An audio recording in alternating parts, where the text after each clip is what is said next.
እንዲከረማችሁ ስንወያይ የሚሰማችሁ ማንኛውም ነገር ማንሳት ትችላላችሁ። እኔ የሚሰማኝ ማንኛውም ነገር አነሳለሁ። ከዚያ ውስጥ ምንማረውን ተምረን ለኢትዮጵያ ጥቅም፣ ለኢትዮጵያ ህልውናና ለኢትዮጵያ እድገት በጋራ እንሰራለን። ሌላ አጀንዳ የለንም። ሁላችንም ለኢትዮጵያ ጥቅም እና ህልውና ስንሰራ አንዳንዶቻችን የህይወት ዋጋ እንከፍላለን። አንዳንዶቻችን በኑሮ እንቸገራለን። አንዳንዶቻችን ምግብ አንቸገርም፣ ግን ብዙ ዱላ ይበዛብናል። ያው የተሰጠንን ተቀብለን ግን ኢትዮጵያን ትራንስፎርም እናደርጋለን። በዚሁ አግባብና መንፈስ ነው ውይይታችን የሚካሄደው። በጋራ የተዘጋጀ ጥያቄ ካላችሁ ቅድሚያ ሰጣለሁ። ከሌለ ግን ማንኛውም ሰው የሚሰማው ማንኛውም ነገር ማንሳት ይችላል። ውይይት አድርገን የጋራ ሐሳብ ብንይዝ ለሚቀጥለው ስራችን ጠቃሚ ይሆናል የሚል ሐሳብ ነው ያለኝ። በዚሁ መንፈስ ጊዜ ሳልወስድ መድረኩን ለእናንተ ክፍት ላድርግ። ክቡር ጠቅላይ ሚኒስትር ከተጣበበ ጊዜዎት ላይ ጥያቄዎቻችንን ለማዳመጥና ምላሽ ለመስጠት ይህን መድረክ ስላመቻቹልን ከልብ እናመሰግናለን። ጥያቄዎቻችንን ስናቀርብ ሁሉም ጥያቄዎች በእርሶ ብቻ መመለስ አለባቸው ከሚል እሳቤ በመነሳት ሳይሆን በየደረጃው ያሉ የመንግስት የሥራ አስፈጻሚ አካላትን መመሪያ እንዲሰጡልንና አፈጻጸማቸውንም እንዲከታተሉልን በማሰብም ጭምር ነው። ከተማውን ተዘዋውረን ስንጎበኝ ምሳሌ የሚሆኑ እጅግ በርካታ የልማት ስራዎችና ግንባታዎችን ተመልክተናል።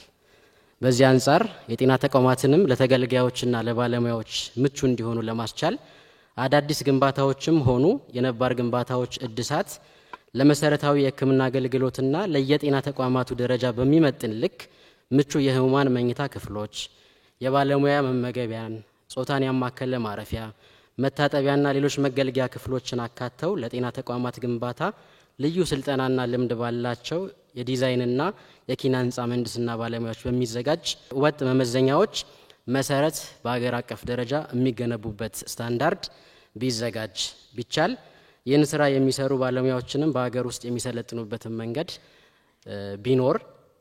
ሌላው በተለያዩ ክልሎች ምንም ወይንም በቂ የማስፋፊያ ስራ ሳይደረግላቸው የደረጃ እድገት የተደረገላቸው የጤና ተቋማት ተገቢው ማስፋፊያ ቢደረግላቸው፣ ለአመታት ግልጋሎት ሰጥተው እድሳት ያልተደረገላቸው ተቋማትም ትኩረት ተደርጎባቸው እድሳታቸው ቢፋጠንና በተጓተተ የግንባታ ሂደት ላይ ያሉ በተለያዩ ክልሎች ያሉ ተቋማትም ግንባታቸው ተቀላጥፎ ወደ አገልግሎት የሚገቡበት መንገድ ቢቀየስ። የሕክምና ባለሙያው ከህመምተኞች ጋር አብዛኛውን ጊዜውን እንደማሳለፉ ለተለያየ ተላላፊ በሽታዎች ተጋላጭ መሆኑ ይታወቃል። ስለዚህ ይህን ለመከላከልና ተጋላጭነትን ለመቀነስ ለጤና ባለሙያው፣ ለጽዳት ሰራተኞች እንዲሁም የሕክምና ቆሻሻ አወጋገድ ላይ በቀጥታ ለሚሳተፉ ሁሉ በቂ የሆነ ራስን መጠበቂያ መሳሪያዎች ወይንም ፐርሰናል ፕሮቴክቲቭ ኢኩዊፕመንትስ የምንላቸው በሁሉም ተቋማት በማንኛውም ጊዜ እንዲኖሩና የተላላፊ በሽታዎች መከላከያ ክትባቶችም ለባለሙያዎች እንዲቀርቡ በየቦታው ቢደረግ፣ ለሕክምና ተማሪዎች የሚሰጥ የወሊድ ፈቃድና በወሊድ ምክንያት የተቋረጠውን ትምህርት ለማካካስ ያለው ሂደት ከተቋም ተቋም የሚለያይ በመሆኑ በዚህ ጉዳይ ላይ እንደ ሀገር በህግ የተደነገገ አሰራር በሁሉም ተቋማት ተፈጻሚ ቢደረግ። ከሜዲኮ ሌጋል ኢሹዎች ጋር በተያያዘ የሕክምና ስራ ውስብስብ በመሆኑ በስራ ሂደት ሊከሰቱ የሚችሉ የታሰቡም ሆኑ ያልታሰቡ አሉታዊ ጉዳቶች ሊኖሩ እንደሚችሉ የታመነ ነው። በህግ መዳኘት ያለባቸው ችግሮች ሲከሰቱ ግን የጤና ባለሙያውን ሰብአዊ መብቶችና ክብርን በጠበቀ መንገድ ቢያዙ። ሌላው ከፍርድ ቤት ውሳኔ በፊት ባለሙያዎችን እንደ ጥፋተኛ የሚፈርጁ የሚዲያ ዘገባዎችና ውንጀላዎች ስራቸውን በአግባቡ የሚሰሩ ባለሙያዎችን ጭምር ከመጉዳት ባሻገር ማህበረሰቡ በጤናው ስርዓት ላይ ያለውን አመኔታ ይሸረሽራሉ። ማህበረሰባችን ለሕክምና ባለሙያዎችና ለሙያችን ያለው የተዛባ እይታ እንዲስተካከል የጥሩ ገጽታ ግንባታና ግንዛቤ መፍጠሪያ ስራዎች እንደ ሀገር ቢሰሩ፣ በጤና ባለሙያው ላይ በተለያዩ የማህበራዊ ሚዲያዎችም ሆነ በግለሰቦች ላይ ለሚሰነዘሩ ውንጀላዎች ደግሞ ተገቢው የሆነ የህግ አግባብን በመከተል የህግ ተጠያቂነት የሚረጋገጥበት መንገድ ቢኖር። የሐሰት ሪፖርት የሕክምና ጥራትን የማስጠበቅ ስራዎችን የሚያደናቅፍና የማህበረሰቡን ተጠቃሚነት የሚጎዳ ስለሆነ ይህን ሊያስቀር ወይንም ሊቀንስ የሚችል የዲጂታል ሪፖርት አሰራር እንዲስፋፋና በሁሉም የሕክምና ተቋማት እንዲተገበር አገራዊ አቅጣጫ ቢቀመጥ። የሕክምና ስህተት አለ ተብሎ ሲታመን የህግ ተጠያቂነት እንዳለ ቢታመንም ሂደቱ ባለሙያውን በእኩልነት በሚወክል የስነ ምግባር ኮሚቴና የህግ ባለሙያ የሚታይ ሆኖ ይህ አካል ደግሞ በየደረጃው ባለ የጤና መዋቅር ውስጥ እንዲደራጅ ቢደረግ በአጠቃላይ በጤና ተቋማት ውስጥ የተሟላ የሕክምና ግብዓት በሌለበት ሁኔታ ባለሙያው ታካሚውን ለመርዳት በሚሰጠው አገልግሎት ለሚከሰቱ ተጓዳኝ ጉዳቶች በቂ የሆነ የህግ ከለላና አያያዝ ቢመቻች ከመድኃኒትና የሕክምና ግብዓቶች አቅርቦት ጋር በተያያዘ አካባቢያዊ የሆነ የበሽታ ስርጭትንና ፍላጎትን ያማከለ ፍትሃዊ የመድኃኒትና የሕክምና ግብዓቶች ክፍፍል ሊኖር ይገባል ብለን እናምናለን። የኢትዮጵያ የመድኃኒት አቅራቢ ኤጀንሲ በበቂ ሁኔታ የጤና ተቋማትን ፍላጎት ማሟላት ላይ ውስንነቶች ስላሉበት አቅሙ የሚጠናከርበት አሊያም ደግሞ ተወዳዳሪ አቻ ተቋማት የሚደራጁበት መንገድ ቢመቻች ወራትን የሚወስደው የመድኃኒትና የሕክምና ግብዓቶች የግዢ ስርዓትም ሂደቱን በሚያፋጥን አሰራር የሚተካበት መንገድ ቢኖር ጤና ተቋማት ከውስጥ ገቢያቸው ላይ በቀጥታ የመድኃኒትና የሕክምና ግብዓቶች ግዢ እንዳይፈጽሙ ማነቆ የሆነው የተወሰነ የገንዘብ መጠን ጣሪያ አሰራር ማስተካከያ ቢደረግበት ከውስጥ ገቢ አንፃር ማለት ነው። ሌላው በየተቋማቱ ያሉ የመድኃኒትና የሕክምና መገልገያ ዕቃዎች ስርጭትን ማዕከላዊ በሆነ በሶፍትዌር የታገዘ አቅርቦትና እጥረትን ማሳወቂያ ዘዴ ክምችቱ ካለበት ቦታ ፍላጎቱ ወዳለበት ቦታ ማሰራጨት እንዲቻል ዘመናዊ አሰራር ቢዘረጋ ሀገር በቀል የመድኃኒትና የሕክምና መገልገያ ማምረቻ ድርጅቶች ላይ የተጀመረው ጅምር የሚያበረታታ ሆኖ ሳለ እነዚህ ድርጅቶች የሚበራከቱበትና ማህበረሰቡም እየተሰራ ያለውን ስራ አውቆ ባለሙያውም ይሄንን ተገንዝቦ የሀገር ውስጥ ምርቶችን በአግባቡ የሚጠቀምበትን ልምድ እንዲያዳብር ስራዎች ቢሰሩና እነዚህ ሀገር ውስጥ ያሉ ማምረቻዎች በብዛት የሚሰሩበት የሚደራጁበት መንገድ ቢመቻች በክልልና በፌዴራል ደረጃ የሕክምና መገልገያ ቁሳቁሶች የጥገናና እድሳት ማዕከል ቢገነባ ጥሩ ነው። በአጭር ጊዜ አገልግሎት ብቻ ከስራ ውጪ የሆኑ የሕክምና መገልገያ ዕቃዎች በፍጥነት ወደ ስራ የሚያስገባና በብዙ ሚሊዮኖች የሚቆጠር የመንግስትን ወጪ ከብክነት ሊታደግ የሚችል አሰራር ሊሆን እንደሚችል ይሄን እናምናለን። ያስፈልጊ መድኃኒቶች ዝርዝር ፍላጎትን መሰረት ባደረገ መልኩ እንደገና የሚከለስበት መንገድ ቢኖርም ጥሩ ነው። በእርዳታ ወደ ሀገር ውስጥ የሚገቡ የሕክምና ቁሳቁሶች ወደ ሀገር ውስጥ የሚገቡበት ሂደት በጣም የተንዛዛና የተወሳሰበ አሰራር ስላለው አሰራሩን ቀለል እንዲደረግና በእርዳታ የተገኙ ቁሳቁሶችም ደግሞ ፍላጎትን ባማከለ መንገድ በመላው ሀገሪቱ ባሉ ጤና ተቋማት የሚሰራጩ ቢሆን ከሀገር ውጭ ካሉ ተቋማት ጋር በጋራ የሚደረጉ ጥናትና ምርምሮች ወይንም ኮላቦሬቲቭ ሪሰርችስ ጋር ተያይዞ የሚመጡ ልምድና እውቀቶች ለሀገር ሴትን የሚጨምሩ ስለሆነ ሂደቱ የተቀላጠፈ እንዲሆን እንደ ትምህርት ሚኒስቴርና ናሽናል ሪቪው ቦርድ ያሉ አካላት ተገቢውን ትብብር አድርገው እነዚህ ስራዎች በአግባቡ በተቀላጠፈ መንገድ የሚካሄዱበትና ተጨማሪ ተመሳሳይ ኢኒሼቲቮችን ካለም አቀፍ ተቋማት የምንስብበት ኢንቫይሮንመንት ቢፈጠር ሌላው ከክፍያ ነፃ በሚሰጡ አገልግሎቶች ላይ ክፍያዎች ሊተኩ የሚችሉበት ግልጽ የሆነ አሰራር ስለሌለ ተቋማት ከሌላ አገልግሎት የሚያገኙትን ገቢ ወደ ነፃ አገልግሎቶች ድጎማ ይወስዳሉ። ይሄም የውስጥ ገቢው እንዳይዳብር እንቅፋት እየሆነ ነው። ስለዚህ ይህን አሰራር ፈርማሲያዝና አቅጣጫ በማስቀመጥ ተቋማት የሰበሰቡትን ገቢ በአግባቡ የሚጠቀሙበት ሁኔታ ሊመቻችላቸው ይገባል። በመጨረሻም ከክፍያ ነፃ የሚሰጡ አገልግሎቶች እስከመቼ ነፃ ሆኖ መቀጠል እንዳለባቸውና እንደሚዘልቁ የተቀመጠ መመሪያ የሌለ መሆኑ እንዲሁም የሚከፈልበትም አገልግሎት የአገልግሎት ክፍያው ከብዙ ዘመናት በፊት የተወሰነና ዘመኑን በሚዋጅ መልኩ የዋጋ ንረትን ታሳቢ አድርጎ የተከለሰ ስላልሆነ ተቋማቱ ላወጡት ወጪ የሚመለስላቸው ገቢ ራሱ አሁን ባለው የገበያ ዋጋ ሳይሆን ቀድሞ በተወሰነ ስሌት ነው። ስለዚህ በየጊዜው ይሄ ተከልሶ ተቋማቱ ለሚሰጡት የነፃ አገልግሎት የሚመለስላቸው ገንዘብ ስራ ሊያሰራቸው የሚችል እንዲሆን ጥረት ቢደረግ ለማለት እወዳለሁ። ለተሰጠኝ እድል አመሰግናለሁ። ለጤና ባለሙያው እየተከፈለ ያለው ደሞዝ ወቅቱን ያላገናዘበና የጤና ባለሙያው ያሳለፈውን ረጅምና አድካሚ የትምህርት ዓመታትን እንዲሁም እየሰራ ያለውን አስጨናቂ ከባድና ከፍተኛ ጥንቃቄ የሚሻ ሙያ መሆኑን ከግንዛቤ ያላስገባ ነው። ከዚህም የተነሳ ራሳችንንና ቤተሰባችንን በተገቢው ሁኔታ ማኖር አልቻልንም። የምናገኘው ደሞዝ እንኳን ለኑሮ ይቅርና ለቤት ክራይ አይበቃም። ስለሆነም ይህንን ችግር ለመፍታት ተመሳሳይ የእድገት ደረጃ ላይ ያሉ ሀገሮች ችግራቸውን እንዴት እንደፈቱ በማጥናት ልምድ መውሰድ ቢቻል፣ መንግስታዊ ከሆኑና መንግስታዊ ካልሆኑ ድርጅቶች ጋር ተባብሮ በመስራት ለማስተካከል መሞከር፣ ወቅታዊ የኑሮ ሁኔታን፣ የልፋት ዋጋን፣ የቀጣይ ትውልድን ተስፋ በሚያለመልም እንዲሁም የሥራ ባህሪውን ባገናዘበ መልኩ መሆን አለበት ብለን እናምናለን። ሁሉም የጤና ባለሙያ በየቀኑ ለተለያዩ ተላላፊ በሽታዎች ጤናውንና ሕይወቱን ተጋላጭ አድርጎ የሚሰራ እንደሆነ ይታወቃል።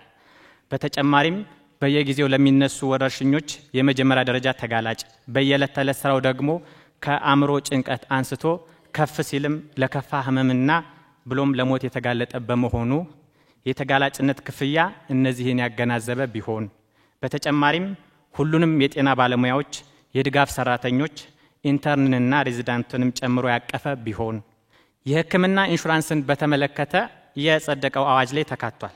ይህም ይበል የሚያሰኝ ነው። ነገር ግን አፈጻጸምን በተመለከተ በሀገራችን ላይ ካሉ አንጋፋ ተቋማት ልምድ በመውሰድ አፈጻጸሙ ላይ ትኩረት ተሰጥቶት ቢሰራበት። በሀገሪቱ የትራንስፖርት ችግርን ለመቅረፍ መንግስት እየሰራቸው ያሉ ጥረቶችን ተገንዝበናል። የሥራ ባህሪያችን መግቢያና መውጫ ሰዓት እንደሚታወቀው እንደ ታካሚው ሁኔታ የሚወሰን በመሆኑ ልዩ የሥራ ዘርፍ ያደርገዋል። ስለዚህ የሥራ ሰዓትን ባማከለ መልኩ የትራንስፖርት አገልግሎት ቢካተት። የመኖሪያ ቤት ችግር የጤና ባለሙያው ትልቁ ፍርሃት ነው። ካለበት የኢኮኖሚ ውስንነት የተነሳ ያለ መንግስት ድጋፍ ቋሚ ንብረት ማፍራት ይቸገራል። ሆኖም ይህ ችግር የሚፈታው በተዋረድ ከፌደራል ጀምሮ እስከ ክልል አስተዳደር እንደሆነ እንገነዘባለን። ይህ ተግዳሮት ቢፈታለት ለሕክምና ባለሙያው ያለ ሐሳብ ስራውን መስራት እንዲሁም ማህበረሰባችንን ማገልገል የሚችልበት ሁኔታ ይፈጠራል። ይህንንም ችግር ለመፍታት የሕክምና ባለሙያውን የአቅም ውስንነት ታሳቢ በማድረግ በአነስተኛ ኪራይ ቤቶችን ከማመቻቸት ጀምሮ እስከ መሬትና ቤት መስሪያ ብድር በአነስተኛ ወለድ ማመቻቸት የመሳሰሉትን የመፍትሄ አማራጮች መንግስት እሳቤ ውስጥ ቢያስገባ፣ የሕክምና አገልግሎት እየሰጡ የሚኖሩ ባለሙያዎች ማለትም ሬዚዳንት፣ ፌሎና የመሳሰሉ የጤና ባለሙያዎች የመኖሪያ ቤት አገልግሎት በሚሰጡበት ተቋም እንዲመቻችላቸው ህግም እንዲወጣላቸው፣ በተያያዘም በየተቋማቱ ያሉ ነገር ግን ያልተጠናከሩ የብድርና ቁጠባ ተቋማትን ማበልጸግና አቅማቸውን ማሳደግ ቢቻል የመፍትሄ አካል እንደሚሆኑ እናምናለን። የትርፍ ሰዓትን በተመለከተ የሕክምና ሙያ በባህሪው በስራ ሰዓት መገደብ አስቸጋሪ ነው። ስለሆነም የሕክምና ባለሙያዎች ሌት ከቀን አዘቦትም ሆነ በዓል ሳይሉ ለህዝባቸው ለማገልገል ይደክማሉ። ሆኖም ግን ከመደበኛ ሰዓት ውጭ ለሚሰሩት ስራ የሚከፈላቸው የትርፍ ሰዓት ክፍያ የአሰሪና ሰራተኛ ጉዳይ አዋጅ 1156/2011ን የተከተለ አይደለም። ይህንንም አዋጅ የሕክምና ባለሙያውን ድካም በመጠኑም ቢሆን የሚክስና ተነሳሽነትን የሚያመጣ ተግባር በመሆኑ አትኩሮት ተሰጥቶት እንዲፈጸም ስንል በትህትና እንጠይቃለን። ሰሞኑን ዞር እያልን አንዳንድ እየተሰሩ ያሉ ሀገራዊ ፕሮጀክቶችን ለመመልከት ችለናል። እነዚህም በተመለከተን ጊዜ በእውነት ሀገራችን ኢትዮጵያ ተስፋ አላት ብለናል። እንደዚሁም ደግሞ እርስዎ ሁሌ እንደሚሉት ሀገራችን ኢትዮጵያ ለሚቀጥለው ትውልድ የበለጸገች የታፈረችና የተከበረች ሆና ትሸጋገራለች ለሚቀጥለው ትውልድ የሚለውን በእውነት ስራ ላይ ማዋል እንደሚችል የሚያሳዩ ናቸው የተሰሩ ስራዎች። የጤና ሴክተር መተዳደሪያ መመሪያዎች፣ ደንቦችና አሰራሮች ጤና ሚኒስቴር በራሱ እያወጣ ብንተዳደርባቸው የሚል ሐሳብ እናቀርባለን። ምክንያቱም በሲቪል ሰርቪስ የሚወጡ መመሪያዎችና ደንቦች የጤናውን ሴክተር ባህሪ ያላገናዘቡ ናቸው። ስለዚህም የጤና ሚኒስቴር ነፃነት ኖሮት የሴክተሩን መመሪያዎች፣ አሰራሮችና ደንቦች ማዘጋጀት እንዲችል የህግ ማዕቀፍ ቢዘጋጅ የሚል ሐሳብ ነው። ሁለተኛው ከዚህ በፊት የተጀመረው የሶሻል ሄልዝ ኢንሹራንስ ህብረተሰቡን ወይም ደግሞ ደሞዝ ተከፋዩን የኢትዮጵያ ዜጋ በማወያየት እንደገና ወደ ስራ እንዲገባ የሚል ነው። ሶስተኛው ለጤና ሴክተር የሚመደበው በጀት ከጊዜ ወደ ጊዜ እየተሻሻለ እንደመጣ እንረዳለን።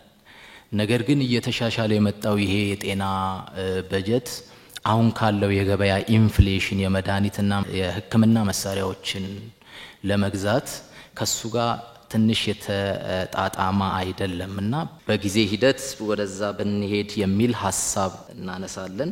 አራተኛ የጤና ስራ በባህሪው በፍጥነት ተለዋዋጭ ስለሆነ ጤናን የሚመለከቱ የጤና አዋጆች፣ መመሪያዎች እንዲሁም ህጎች ጊዜያቸውን ጠብቀው ቶሎ ቢታደሱ። አምስተኛው የጤና ተቋም ኃላፊዎች በተለይም ደግሞ በጤና ጣቢያና ሆስፒታሎቻችን የሚመደቡት ሜሪትን ቤዝድ ባደረገ ግልጽ ውድድር ተደርጎበት ከጤና ባለሙያዎች መካከል እነዚህን የጤና ተቋማት ያሳድጋሉ፣ ይለውጣሉ የሚባሉ ሰዎች ቢመደቡና ቢያስተዳድሯቸው የሚል ሐሳብ ነው። በመጨረሻም ሆስፒታሎቻችን በቦርድ ነው የሚተዳደሩት። ነገር ግን አሁን ያለው የጤና ተቋማት ቦርዶች አባላት ተደራራቢ የህዝብና የመንግስት ኃላፊነት ባላቸው ሰዎች የተወከለ ስለሆነ ጊዜ ሰጥተው ሆስፒታሎችን ለመከታተልና ወሳኝ ውሳኔዎችን ለማስተላለፍ ትንሽ አስቸጋሪ ሆኗል። ስለዚህ የሆስፒታሎቻችን የቦርድ አደረጃጀቶች እንደገና ቢከለሱና ቢታዩ የሚል ሐሳብ ነው። አመሰግናለሁ። ከተለያዩ የጤና ባለሙያዎች በየደረጃው ከተነሱ ጥያቄዎች መካከል ሙያና የትምህርት እድልን ያካተቱ ጥያቄዎችን ቀጥሎ አቀርባለሁ። ተወዳዳሪ የሆነ የጤና ሙያተኛን ከማፍራት አንጻር ይህ ኃላፊነት የተሰጣቸው ተቋማት ማለትም ማስተማሪያ ሆስፒታልና ኮሌጆች በአስተዳደር፣ በአቅርቦት፣ በባለቤትነትና በቴክኖሎጂ መመዘኛዎች እየታዩ ቢደራጁና ወጥነት ያለው አሰራር ቢጠቀሙ። በሁለተኛ ደረጃ የጤና ባለሙያውን የስራ ተነሳሽነት ከሚያበረታቱ ነገሮች መሃል የትምህርት እድል፣ ስልጠናና የስራ እድገት ናቸው። ስለዚህም በጤና ተቋማት እና የማስተማሪያ ሆስፒታሎች ወደ ላይና ወደ ጎን የስራ እድገት ፕሮፌሰርሺፕነትን ጨምሮ ያሉት መመሪያዎች ላይ ክለሳ ቢደረግ። በሶስተኛ ደረጃ የጤና ባለሙያዎች ልምድና ክህሎታቸውን ተጠቅመው ለማህበረሰቡ አገልግሎት እንዳይሰጡ የተጋነኑና ለብዝበዛ የተጋለጡ የግል የጤና ተቋማት ማቋቋሚያ መስፈርቶች ማነቆው ሆኖባቸዋል። እነዚህ ተግዳሮቶች ቢፈቱ ህዝባችንን ጥራቱን የጠበቀ አገልግሎት ለመስጠት ጥሩ አማራጭ ይሆናሉ ብለን ስለምናስብ ለዚህ የሚሆን አስቸኳይ ሁኔታዎች እንዲመቻቹልን እንጠይቃለን። በአራተኛ ደረጃ የትምህርት ሂደታቸው በሕክምና ተቋማት በመስራት ላይ የተመሰረቱ ሙያተኞች የጤና አገልግሎት እየሰጡ እንደሚማሩ ይታወቃል። እነዚህ ባለሙያዎች እንደማንኛውም አገልግሎት ሰጪ ሰራተኛ ታክስም ሆነ ጡረታ እየከፈሉ መሆኑ ታስቦ አገልግሎታቸው እንደ ስራ ልምድ እንዲያዝ እንዲሁም እንዲከፈሉ የሚገደዱት የትምህርት ውል ክፍያ የተጋነነ በመሆኑ እንዲታይላቸው ቢደረግ። በአምስተኛ ደረጃ የኢንተርን ሐኪሞች በአመቱ መጨረሻ ላይ 3 ተደራራቢ የብቃት መመዘኛ ፈተናዎች በአመቱ መጨረሻ ይወስዳሉ። እነዚህ ፈተናዎች ተመሳሳይነት ወጥና ስታንዳርዱን ወደ ጠበቀ አንድ ፈተና ቢቀየሩ እንጠይቃለን። በስድስተኛ ደረጃ የኢትዮጵያ የጤና ዘርፍ አገልግሎት የበለጠ እንዲሻሻልና የህብረተሰቡንም ሆነ የሙያተኛውን ተጠቃሚነት ለማረጋገጥ የሚያግዙ ዘርፎችን ማጠናከር፣ የሌሉትን ደግሞ መመስረት አስፈላጊ ነው። ጤና ሚኒስቴር አገልግሎት ሰጪ፣ አገልግሎት ገዢ እንዲሁም አገልግሎት ተቆጣጣሪ መሆኑ ተገቢ አይመስለንም። ሀገር አቀፍ የሆነና ነጻነት ያለው የጤና ሙያ ማህበራትን ያቀፈ የጤና ባለሙያዎች የመማክርት ጉባኤ ማቋቋም አስፈላጊ ነው ብለን እናምናለን። የመማክርቱ ሚና የባለሙያዎችን ችሎታ መከታተል፣ የጤናን ሙያ ጥራቱን የጠበቀ እንዲሆን ማድረግ፣ የሙያ ማጎልበቻ ስልጠናዎችን ማለትም ሲፒዲ ወይም መገምገምና እንዲሰጡ ማድረግ፣ የሙያ ፈቃድ ማስተዳደርና የጤና ባለሙያን ስነ ምግባር መቆጣጠር እንዲሆን ቢፈቀድ። በሰባተኛ ደረጃ የትምህርት ስልጠና ተደራሽነት እንዲሁም ጥራትን በተመለከተ ውስን ከሆኑ የሙያ መስኮች በስተቀር የመጀመሪያ ዲግሪ ከደረሱ በኋላ የያዙትን ሙያ እያሳደጉ ወደ ሁለተኛና ሶስተኛ ዲግሪ ማደግ እንዲችሉ የተመቻቸ መንገድ የለም። ትምህርቱም የስራ እድገቱም አብሮ ይቆማል። ይህም ብዙ ባለሙያዎችን ከዘርፉ እንዲወጡ የበኩላቸውን ድርሻ እንዳያበረክቱ ያደርጋል። እንዲሁም ከፍተኛ የሀብት ብክነት እያስከተለ ስለሚገኝ ይብቀረስ ስንል ሀሳብ እናቀርባለን። ከዚህ በተጨማሪ ወደ ድረ ምረቃ ትምህርት ለመግባት የስራ ልምድ እንደ አስገዳጅ መመዘኛ ባይታይ፣ በስምንተኛ ደረጃ መንግስት እየተገበረ ያለውን የዲጂታል ትራንስፎርሜሽን ስራዎች እጅግ በጣም የምናደንቅ ሲሆን ይህ መልካም ተሞክሮ ከጤና ዘርፍ ጋር በሚጣጣም መልኩ ወቅቱ የሚጠይቀውን ቴክኖሎጂ በመከተል ሕክምናን ከማዘመን አንጻር በቴክኖሎጂ የታገዘ የሕክምና የክህሎት ማጎልበቻ ማዕከል ማለትም ስኪል ላብ ተቋቁሞ እውቀትን ክህሎትን ለማሳለጥ የተሻለ ባለሙያ ለማምረት ቢቻል ሀገራችንን በአፍሪካ ከሚገኙ የሕክምና ትምህርት መስጫ ተቋማት የላቀች በማድረግ የትምህርት ቱሪዝምን ማስፋፋትና የውጭ ምንዛሬውን ማሳደግ ይቻላል ብለን እናምናለን። ጤና ባለሙያዎች በአሁኑ ሰዓት መታከም የሚችሉት በሚያገለግሉት ተቋማት ብቻ ነው። በፌደራል ደረጃ መታከም አይችሉም። ያ ነገር ቢስተካከልና የትም በውጭ ሀገርም በሀገር ውስጥም ይሄ ነገር ተቋማዊ ሕክምና ቢያገኝ የጤና ባለሙያ የሚላለኝ። ሌላው ደግሞ የሆስፒታልም የተቋማትም ጸጥታ ጥበቃ ሁኔታዎች በሰለጠኑ ሰዎች በአሁኑ ሰዓት በኤጀንሲ ነው የሚጠበቁት። ኤጀንሲዎች ምንም ያህል ስልጠና ቢሰጡ በሰለጠነ አይደለም እየተሰጠ ያለው። ሴኩሪቲ ያስፈልጋል። አንድ ዶክተር ገብቶ ኦፕሬሽን አድርጎ ያ ሰውዬ ቢሞትበት ሰውየውን ለመግደል ወይም ደግሞ በአዌርነስ በማጣት ችግር እየተፈጠረበት ነው ኤመርጀንሲ ላይ እና ይሄ ነገር አትሊስት ቢቻል በሰለጠነ ጸጥታ ክፍል ቢጠበቅ ሆስፒታሉም ተቋማቱ። ሌላው በኢፓደሚክ በሽታዎች የሞቱ በኮቪድ ማለት ነው ወንድሞቻችን አሉ። እነኛ ወንድሞቻችን ቤተሰቦቻቸው በአሁኑ ሰዓት ምን ላይ ነው ያሉት? የት ነው ያሉት? ስለዚህ በየቦታው ደግሞ ችግር ላይ ያሉት አሉ። እነኛ ቤተሰቦቻቸው አትሊስት ቤት የሚያገኙበት አትሊስት የሕክምና ኢንሹራንስ የሚያገኙበት እንደዚህ አይነት ሐኪሞች በአሁኑ ሰዓት አቅመተው በየቤቱ ችግር ላይ አሉና ስለዚህ እነኚህ አንድ መፍትሄ ቢሰጥ። ሌላው ለመከላከያ በአየር ኃይል በቴሌ ሌሎችም ተቋማት ላይ ሪፎርም እንደሚደረግ በጤና ተቋማት ላይ ስትራክቸራዊ ነገር ሪፎርም ቢደረግ የሚል ሐሳብ ነው ያለኝ። ሌላው ትላንትና ያየናቸው የጎበኘናቸው እንኳን ለኢትዮጵያ ለአፍሪካም ኩራት ስለሆነ በርሶ አመራር በጣም ደስ ይለናል። አመሰግናለሁ። የጤና ባለሙያው የሚያነሳው ጥያቄ ምናልባት አንዳንድ ለውጡን የማይፈልጉ የስልጣን ጥም ያለባቸው ፖለቲከኞች ደካማ ጎናችንን በማጥናትና ጥያቄያችንን በመጥለፍ ለራሳቸው የፖለቲካ ትርፍ ማስገኛ አድርገው ለመጠቀም ሲሞክሩ በተለያየ ሚዲያ ሲያራግቡት ተመልክተናል። ነገር ግን የኛ የጤና ባለሙያዎች ጤና ኤክስቴንሽኖችን ጨምሮ ጥያቄያችን ከኛው ከራሳችን ከጤና ባለሙያችን አንደበት እንዲሁ ፊት ለፊት ከምንናገረው ውጭ የተለየ ይዘት ሊሰጠው አይገባም። በጤና ኤክስቴንሽን አንዳንድ ነገሮች ያልተነሱ ስላሉ እነሱን ለማንሳት ነው።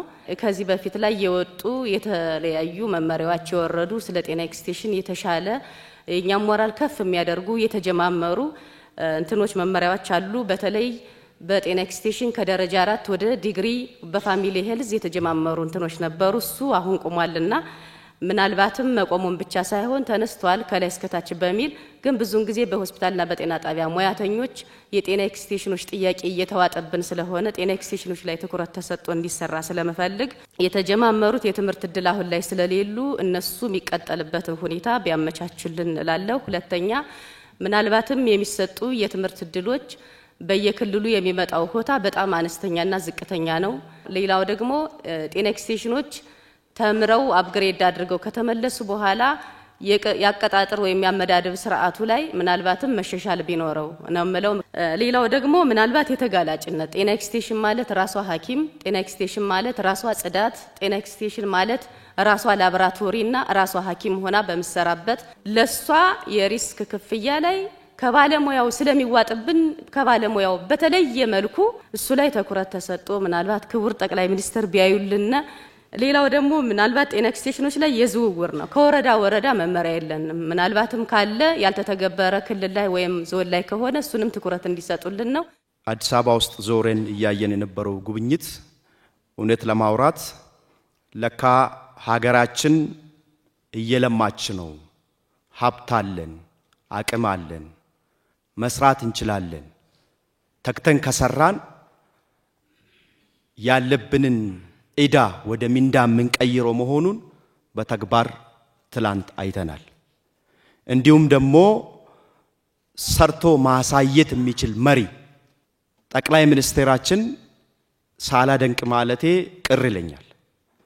ስለዚህ ያየነው ስራ ከብሔራዊ ቤተ መንግስት ተነስተን ጫካ ፕሮጀክቶች እንዲሁም የኮሪደር ልማቶች እየተሰሩ ያሉት ስራዎች ኒው ሲቲን ዴቨሎፕ ከማድረግ አንፃር የከተማነት እንዲሁም በምግብ ራሳችን እንድንችል ከተማ ውስጥ የሚደረጉ ጥረቶች ማክሮ ኢኮኖሚውን የተሻለ ሀገሪቷ ከብድር ነፃ እንድትሆን የሚሰሩ ስራዎች የተሰሩ ነገሮች ማሳያ ስለሆኑ ይሄንን ሳላነሳ አላልፍም ብዬ ነው። ቀጥታ ወደ ጥያቄ ሲገባ የትርፍ ሰዓት አከፋፈል ላይ ህጎች ይወጣሉ በጤና ሚኒስቴር፣ ግን ክልሎች ላይ ይሸራረፋሉ፣ በትክክል ስራ ላይ ያውሉ። ለምሳሌ የናይት ዲዩቲን ክፍያ ባነሳ 15 ሰዓት አንድ ሰው 11 ተኩል ገብቶ ጧት እስከ 2 ሰዓት ተኩል የስራ ማዱ ላይ ሲገኝ 7 ሰዓት ብቻ ነው የሚከፈለው። ሌሎች ክልሎች ላይ 15 ሰዓት 16 ሰዓት ነው የሚከፈለው። ስለዚህ ወጥ የሆነ መመሪያ ሲወርድ በተመሳሳይ መልኩ ስራ ላይ ማዋል ላይ ችግር አለ። ስለዚህ ይህንን ተረድቶ ወደ ታች ያሉት አመራሮችንም የስራ ትግበራውን እንዲሰጡልን በዚሁ ይጠይቃለሁ።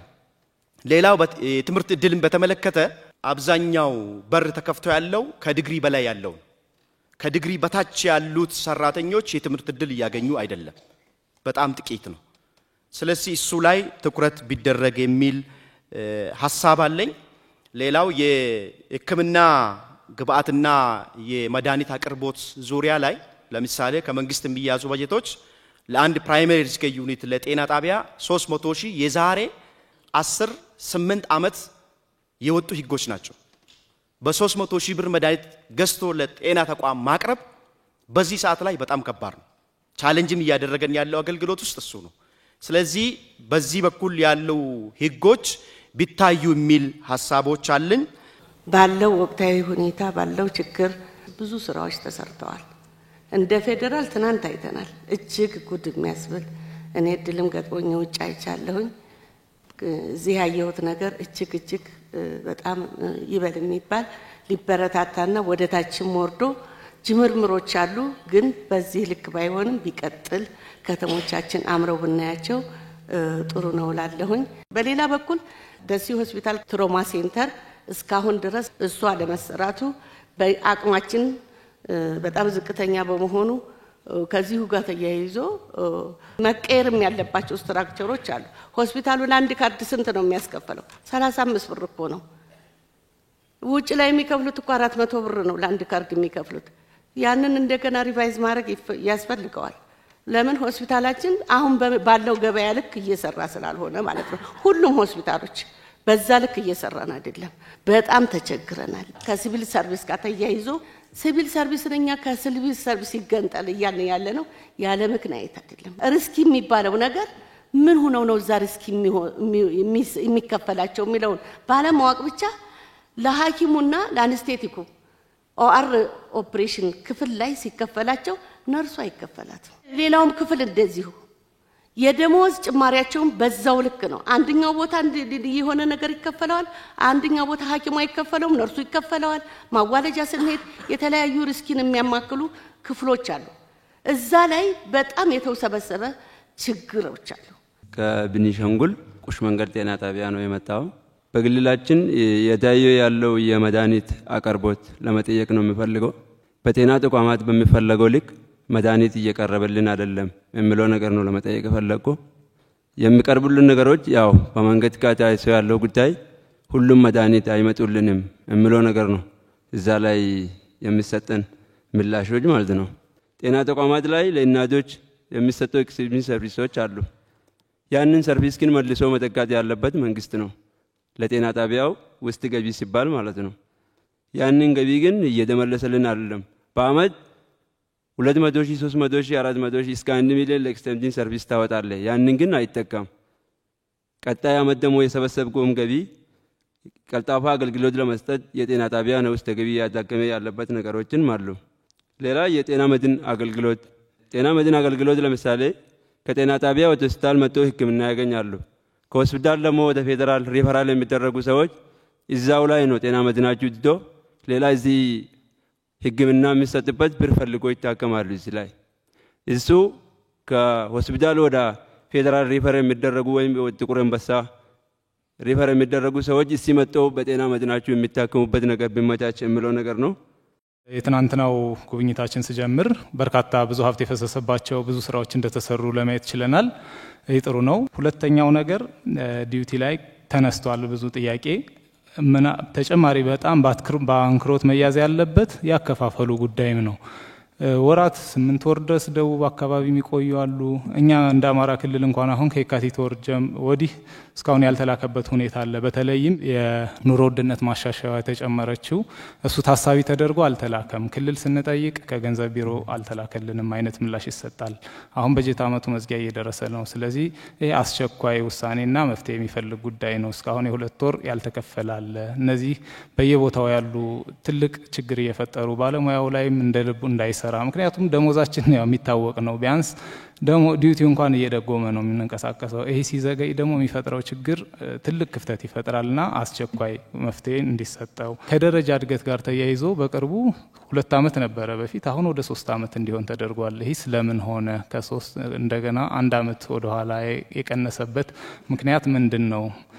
ይህም ወደ ነበረበት መስተካከል አለበት ብዬ አስባለሁ። ፈተናዎች ሕክምና ትምህርት ውስጥ ያው ዘመናችንን በፈተና ነው የምናሳልፈው። ቅድም የተነሳው አለ ኢንተርንሺፕ ከጨረሱ በኋላ ተብሎ እንደገና ሬዚደንሲ ትምህርት ከመጀመሩ በፊትም ጋት አለ፣ አርኤምፒ አለ። እነዚህ በጣም ተደራራቢ ፈተናዎች አስፈላጊነታቸው ምን ያክል ነው? አርኤምፒው ያው ጥያቄ የለውም፣ እሱ ግዴታ ያስፈልጋል። ጋቱ እንደ ግዴታ ሆኗል ከቅርብ ጊዜ ወዲህ። ይህስ ከምን አንጻር ነው እንደ ግዴታ የሆነውና አስፈላጊነቱ ለጤና ባለሙያው የስፔሻሊቲ ትምህርቱን ለመማር የሚለው ይታይ። ጋምቤላ ክልል ከዚህ በፊት የማይታወቅ ክልል ነበር። ክልሉ በአገሪቱ የሚወሰኑ ውሳኔዎች ተሳታፊው አልነበረም። ግን በብልጽግና መንግስት አስፈጻሚ እንዲሆን ተደረጎ ክልሎች ጋር የራሱን ችግር በየመድረኮቹ እርሱ ባሉበት እየተናገሩ የሚደመጥበት ሁኔታ ተፈጥሯል። ይህ እንደ ትልቅ ለውጥ ልናይ እንችላለን። እንደ ጋምቤላ ክልል ድንበር ላይ ነው ያለ ነው። ከጎናችን ያለችዋ ደቡብ ሱዳን ናት። ሬፊጂ ወይንም ስደተኞቹ በጋምቤላ ክልል ሆስት እየተደረጉ ነው የሚገኘው።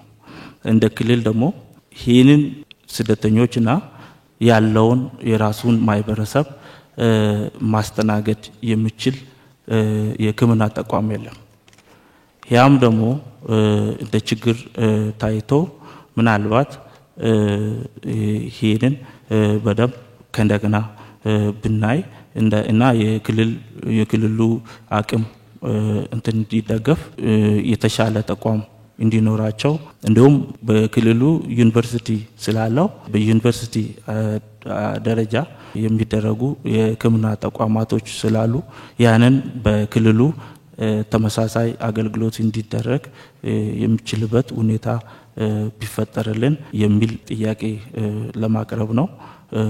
በሌላ ቋንቋ ደግሞ ያው ድንበር ከመሆኑን አንጻር ለነዚህ ወረርሽኞች ቅድሚያ የሚደረጉ ዝግጅቶች እንዴት መከላከል የሚችልበት ሁኔታ ተጠናክሮ ለየት ያለ ባለው መልክ ብታይልን ጥያቄ ለማንሳት ነው። ወደ አፍሪካ የልዕቀት ማዕከል የአመራር የልዕቀት ማዕከል ስንገባ ገና ከመግቢያው ጀምሮ ተደመምሁኝ። ጫካ ውስጥ ያለ በጣም ለአእምሮ ፈዋሽ የሆነ ተቋም ውስጥ ገባነ፣ ተገረምሁኝ። ከዛም ከየሩሞቹ ስንገባ የሚገርም ለጤና ምቹ የሆኑ እንትኖችን አየን። ከምጠይቃቸው ጥያቄዎች ጋር እንትንላለሁ። እኛ በሕክምና ስንማር ጥሩ ሐኪም መሆን ዲሲፕሊን መሆን እንደ ጽድቅም ቆጥረን አገልግሎት መስጠቱ ላይ ስለሆነ አመራር ላይ በዘላቂነት ክፍተት ሳይኖር የሚመሩ ባለሙያዎች በሹመት ሳይሆን በሜሪትና በዚህ በስልጣና ተቋሙ ታግዘው የሚመሩ ሰዎች ቢኖሩ ብዬ ተመኘው። እንማራለን፣ እናክማለን። በፍላጎታቸው ተመስርቶ ተመራማሪዎችና አገርን ራሷን እንድትችል የሚያደርግ የምርምር ተቋም ቢኖር እንደ ሊደርሺፕ ተቋም የሚል ሐሳብ ለማንሳት ነው። ሌላው አሁን ለምሳሌ እኔ ተምሬ ስሄድ የተለየ ጥቅም ፈልጌ ሳይሆን ክፍተት ሞላለው ብዬ ነበር የሄዱትና ወደ ተቋሜ ስመለስ መረጃህን ፋይልህ ጋር ያይዝ ነው የተባልኩት እንጂ በስፔሻሊቲና በሳብ ስፔሻሊቲ መካከል አንድም አይነት የጥቅም ልዩነት የለም። ይህ የኔን ጥቅም ከማንሳት ብቻ ሳይሆን ወደፊት ሰዎች እንዲማሩ ይሄ ሞዴል እየሆነ አይደለም። ያንም ከሰለጠኑ በኋላ ሙያቸውን ዘው የአፍሪካ ሀገር አንድም ወጭ ሳታወጣ ለ30 ዓመት የለፋች ሀገር ዝም ብለው ይሸምቱታል ይህን ሙያተኛና በተለይ የሙያ ፍልሰት ስጋቴ ለትውልድ ጋፕ እየተፈጠረ ቫኪዩም እየተፈጠረ ነውና ይህ እንትን ቢባል በሌላ የትምህርትና ስልጠና ወጭ መጋራት በጣም የተጋነነ መሆኑ ተነስቷል። እሱ ብቻ አይደለም። ከፌደራል ለምሳሌ ከጎንደር ዩኒቨርሲቲ ወደ ጥቁር አንበሳ መምጣት ብችል በተለያየ ምክንያት አንዳንዶቹ ከፌደራል ስለሆነ ሰርቪሱን እስከሰጠ ብለው ስምምነት አድርገው መዘዋወር ይችላል። ሌሎቹ ግን ክፍያውን እስካልከፈለ ድረስ ታስሮ ነው የሚኖረው። አሁን የኔ ለምሳሌ 1.6 ሚሊዮን ዕዳ አለብኝ። ይህን እስከምከፍል ድረስ ምናልባት እድሜን ሙሉ እዛ ነው የምኖረው። ለመልቀቅ አልፈልግም፣ የምኖረው እዛው ነው። ይሄ እንዲታይ ነው።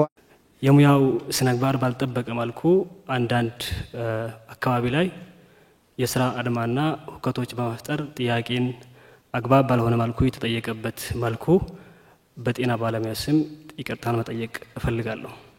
በመቀጠል የተጠየቁት ጥያቄዎች አንደኛው የቤት ጉዳይ ነው። በሂደት የሚሰሩ ነገሮች ሊሆን እንደሚችል እንገምታለን። እስከዛ ግን በተለይ እንደ ክልል ፓስቶራሊስት ኮሚኒቲ እንደመሆናችን መጠን በተለይ ገጠራማ አካባቢ ላይ ጤና ኬላ፣ ጤና ጣቢያ ያሉ ባለሙያዎች ቤት አልባ ናቸው። እዛው የሚሰሩበት ኢመርጀንሲ እዛው በሚያዋለዱበት ክፍል ነው እያደሩ እያከሙ ያሉት። ሴፍቲያቸው ምን ያህል እንደሆነ ማንም የሚገምት ጉዳይ ነው። ይህን ለመጠገን የቤት ክራይ የሚሆኑ ድጓማዎች የባለሙያን ሴፍቲ ባስጠበቀ መልኩ የሚሰጡ አንዳንድ ጥቅማ ጥቅሞች የባለሙያን የስራ ተነሳሽነትን ያዳብራል ብለን እናምናለን። በመቀጠል ያልተነሳ ብዬ የማስበው የጤና ባለሙያ የዶክመንት አውተንቲኬሽን ነው። የሙያ መረጋገጫና ትክክለኛው ባለሙያ የሆኑም አሉ፣ ባለሙያነት ያልሆኑ ባለሙያ እንደ ሀገርም እስከ ፌደራል እስከታች ባለው ድረስ ሊኖሩ ይችላሉ። ይህ ጉዳይ ተጣንቶ ትክክለኛውና ጥራት ያለው ሕክምና አገልግሎት ለማህበረሰቡ እንዲቀርብና በተጣራ መልኩ ተጣርቶ ያን ነገር ዶክመንት አውተንቲኬሽን የሚረጋገጥበት መንገድ ቢፈጠር። በትግራይ ስፔሻሊ በጦርነቱ ጊዜ ከተጎደሉት ሴክተሮች አንዱ ሄልዝ ነበር። ከጦርነቱ በኋላ የጤና ሚኒስቴር፣ ፌደራል አቋሞች እና አንዳንድ ኤንጂኦዎች ለመልሶ ግንባታ የተሰራውን ስራ ላመሰግን ፈልጋለሁ። ግን አንዳንድ ተቋም ስፔሻሊ እንደ አይደር ያሉ ትላልቅ ዩኒቨርሲቲዎች ስቲል ከጦርነት በፊት የተጀመሩ ፕሮጀክቶች ቆሞ ነው ያሉት። እነሱም በልዩ ሁኔታ ታይተው አገዝ እንዲደረግ፣ ለምሳሌ ካንሰር ማዕከል ተጀምሮ እስካሁን ቆሟል ያለው። ትላንትና በመጎብኝበት ሰዓት በጣም ብዙ ትኩረቴን የሳቡ እንዲሁም ደግሞ ሀገሬ ላይ ያለውን ነገር ከዚህ በቃ ተመሳሳይ አሁን ለምሳሌ ኮሪደር ልማት ሀረር ላይ ያለውን ነገር በጣም አትራክቲቭ የሆነ ነገር ነው እያዩ ያለውት እንደዛ ከሆነ ለምን ጤና ሚኒስተር ለምንድን ነው እንደዛው ሙሉ ከላይ አንስተን እስከታች ዩኒፎርም የማናረገው ምክንያቱም ህግ አለ በህግ ነው መመራት ያለብን በጽሁፍ የተያዘ ነገሮች አሉ ሌላ ደግሞ ኢሲዲ ላይ ትላንትና በጣም የተመቸኝ ነገር early child development ላይ እዚህ የተሰሩ ስራዎችን ሲያስጎበኙን ነበርና እውነት እኔ በጣም ነው ደስ ያለኝ ምክንያቱም አንድ ሰው ከእርግዝና ጀምሮ ወይንም ደግሞ ከዛ ቀደም ብሎ እርግዝና ተካስቶ ወልዳ እስከ 7 አመት ያለው ጊዜ ትኩረት ተሰጥቶበት እዛ ጋር የተሰራ ነገር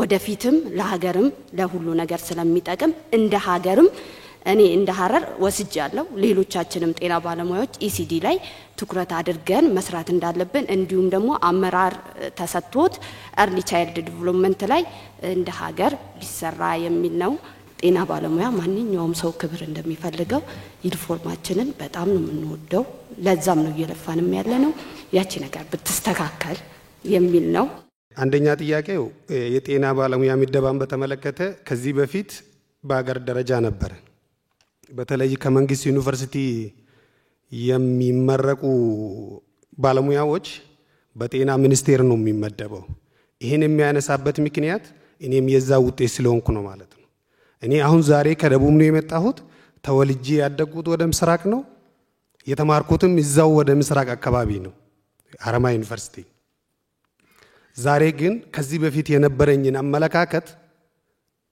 ዛሬ እዛ መስራቴ በጣም ቀይሯል ለምንድን ነው ኢትዮጵያ ይሆኛለሁ ለምንድን ነው ይሄን የምናገረው እኛ ጤና ባለሙያዎች አገር ውስጥ ተዛዙረን ቋንቋ ሳይገድበን ባህል ሳይገድበን ድንበር ሳይገድበን ዞረን መስራት አለብን ስለዚህ ይሄ ነገር ምደባ በጤና ሚኒስቴር የሚመደበው ለምንድን ነው የቀራው ሌላው ጥያቄ ቴክኖሎጂ ጋር ትላንት ያየነው አንድ ነገር አለ መስዋዕት እንትን ላይ በጣም ቴክኖሎጂ በጣም እኔ በጣም ነው የተደነቅኩት በጣም እድለኛ ነኝ ይሄን በማየቴ ጤና ተቋም ከወረቀት ነፃ አገልግሎት ተጀምሯል አንዳንድ እንደ ፓይለት አንዳንድ ተቋማት ላይ ተጀምሯል ስለዚህ እነዚህ አገልግሎቶች በፍጥነት እስከ ታችኛው ድረስ ቢወርድ የሚል ጥያቄ ማንሳት ይፈልጋለሁኝ ሌላው መጨረሻ ላይ የሚያነሳው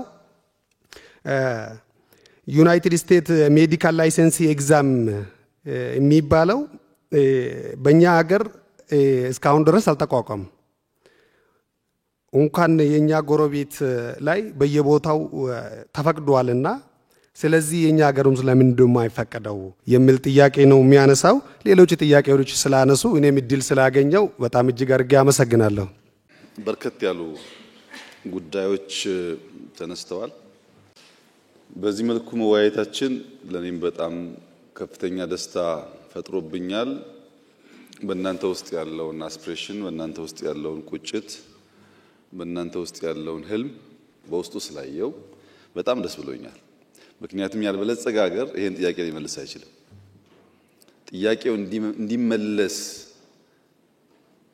በዚያ ልክ ያነሳ አእምሮ መለወጥን መበልጸግን መቀየርን ይፈልጋል ማለት ነው ደህንነትን አይፈልግም ማለት ነው ያን አይቼባችኋለሁ ብዙ ጠቃሚ መረጃዎችም አግኝቼበታለሁ አንዳንድ ቀላል የሆኑ በቀላሉ የሚፈቱ ብዙ መነጋገር የማይገቡን ጉዳዮች ለምን ንግግር የንግግር አጀንዳ እንደሆኑም ለማየት እድል አግኝቻለሁ እና በድምሩ እንኳን ወሰን እንኳን ተገናኘን ከእናንተ ጋር እኛ ብዙ ተምረንበታል እርግጠኛ ነኝ እናንተም በጉብኝታችሁም በውይይቱም ትንሽዬ ነገር ታገኛላችሁ ትንሽዬ መማራችሁ አይቀርም ለስራ ያግዛችኋል አብዛኛው ጥያቄ በግልጽነት ፖዚቲቭ ምላሽ ኤክስፔክት በማድረግ የተጠየቀ ስለሆነ እኔ መልሱን ስሰጥ እናንተም ላይ ያሉኝን ነገሮች ሳነሳ በዛው ስፕሪት እንዲወሰድ ክሪቲሳይዝም ባደርግ መልስም ብሰጥ ስፕሪቱ ያው ነው ኢትዮጵያ ውስጥ በጤና ሴክተር መንግስት ትኩረት ይስጥ በአንዳንድ ሴክተሮች ያየናቸው ለውጦች ማየት እንፈልጋለን በልፋታችን በትምህርታችን ልክ ክፍያ፣ በዚያ ልክ ክብር፣ በዚያ ልክ የሚያድግ ኬሪየር ማየት እንፈልጋለን። ትውልድ እኛን እያየ የእኛን ሙያ እንዲመኝ እንፈልጋለን የሚሉ ቀና ጥያቄዎች ተነስተዋል። ይህን ከፖሊሲ ተነስተን ካላየ ነው ምንም እንኳን ምኞቱ ቢኖርም ምላሹ ሙሉ አይሆንም። ምንድነው እሳቤው ብለን በፖሊሲ ደረጃ ማየት ይፈልጋል። ሁላችሁም እንደምታስታውሱት ከለውጡ በፊት የነበረው የጤና ሴክተር ፖሊሲ መከላከል ላይ ቤዝ ያደረገ ነው። መከላከልን ቅድሚያ የሰጠ የሄልዝ ፖሊሲ የነበረ። ከለውጡ በኋላ መከላከል ላይ ያተኮረ የሄልዝ ፖሊሲ አስፈላጊ ነው። ነገር ግን የታመመ ማከም ላይ ኢኳሊ ግምት ካልሰጠን በቀር በመከላከል ላይ የምንለው ጉዳይ አልፎ አልፎ የሚታመሙ ሰዎች መታከም የማይችሉበትን ነገር ሊፈጥር ይችላል። መከላከል ያስፈልጋል። ከታመመም መታከም አለበት። ለምሳሌ እንደ ኮቪድ ያለ ወረርሽኝ በመከላከል ብቻ የማንገታው አልፎ በሽታው ሲመጣ ያንን በሽታ ማከም የሚያስችል አቅም ካልገነባን የተሟላ ጤና ሴክተር አይኖርንም ብለን 30 ዓመት ገደማ የቆየ የጤና ሴክተር ፖሊሲ ሪቫይዝ አድርገናል። መከላከል ላይ ለምን የኮሪደር ልማትን ከጤና ሴክተር ነጥላችሁ እንዳያችሁ ባላቅም የምንሰራው አጠቃላይ ስራ ያ መከላከል የተባለው በአፍ የተነገረውን በተግባር ለማዋል ለምሳሌ ወክ ማድረጊያ ወኮች መስራት፣ የስፖርት ማዘውተሪያ መስራት፣ የህፃናት መዋያ መስራት። የአዲስ አበባ ሪቨርሳይድ ፕሮጀክት እንደ ፖለቲከኛ ሳትወስዱት አፍሪካ ላይ ያለ ፕሮጀክት አይደለም። ዩኒክሊ በጣም የሚያኮራ ስራ ነው።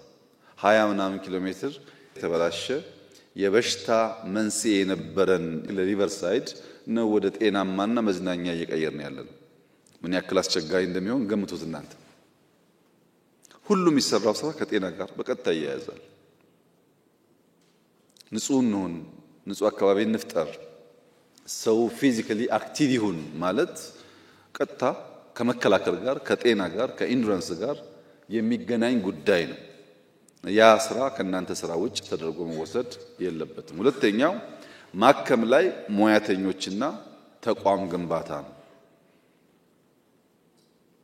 በፖሊሲ ለውጥ ምክንያት የመጣውን ውጤት አብረን እናያለን። እነሱን ካየንና አፕሪሺየት ካደረግን በኋላ የጎደለውን ደግሞ በዚያው ልክ ለመሙላት መልሰን በእንደዚህ አይነት ምክክር እያጎለበትን እንሄዳለን። የጤና ፖሊሲ ሪቫይዝ ካደረግን በኋላ የጤና ሰርቪስና ቁጥጥር አዋጅም ቀይረናል። ሰርቪሱ መሻሻል አለበት፣ የቁጥጥር አቅሙ ማደግ አለበትን አዋጅ አሻሽለናል። የመድኃኒት ፈንድ አዋጅ አሻሽለናል። ቅድም ተነስቷል በርካታ ጥያቄ። የጤና ስታንዳርዶች ሚኒመም 18 ገደማ ስታንዳርድ አሻሽለናል። በህግ ማዕቀፍ ውስጥ ፖሊሲው፣ አዋጆች፣ ስታንዳርዶች መሻሻል አለባቸው የሚል የጸና እምነት ኖሮን በህግ እነዚያ ጉዳዮች እውቅና እንዲያገኙ አንድ ስቴፕ ተጉዘናል። የጎደለ አለ ሊኖር ይችላል፣ እንፈትሻለን፣ እናስተካክላለን።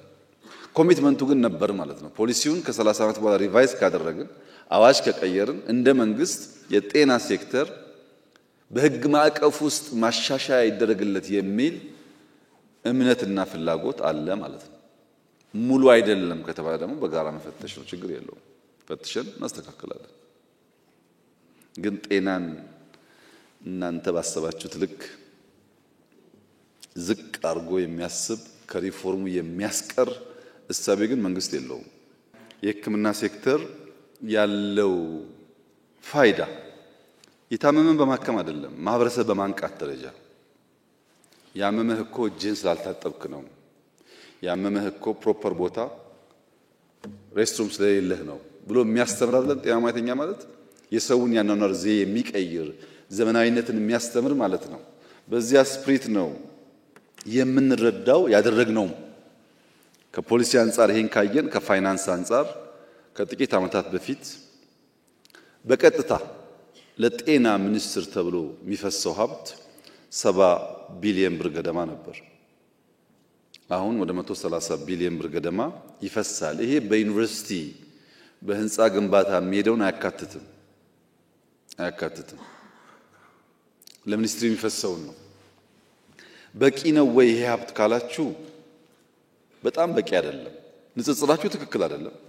የትኛውም ጎረቤት ሀገር ለሕክምና ኢትዮጵያ የምታወጣውን አያወጣም ማንም።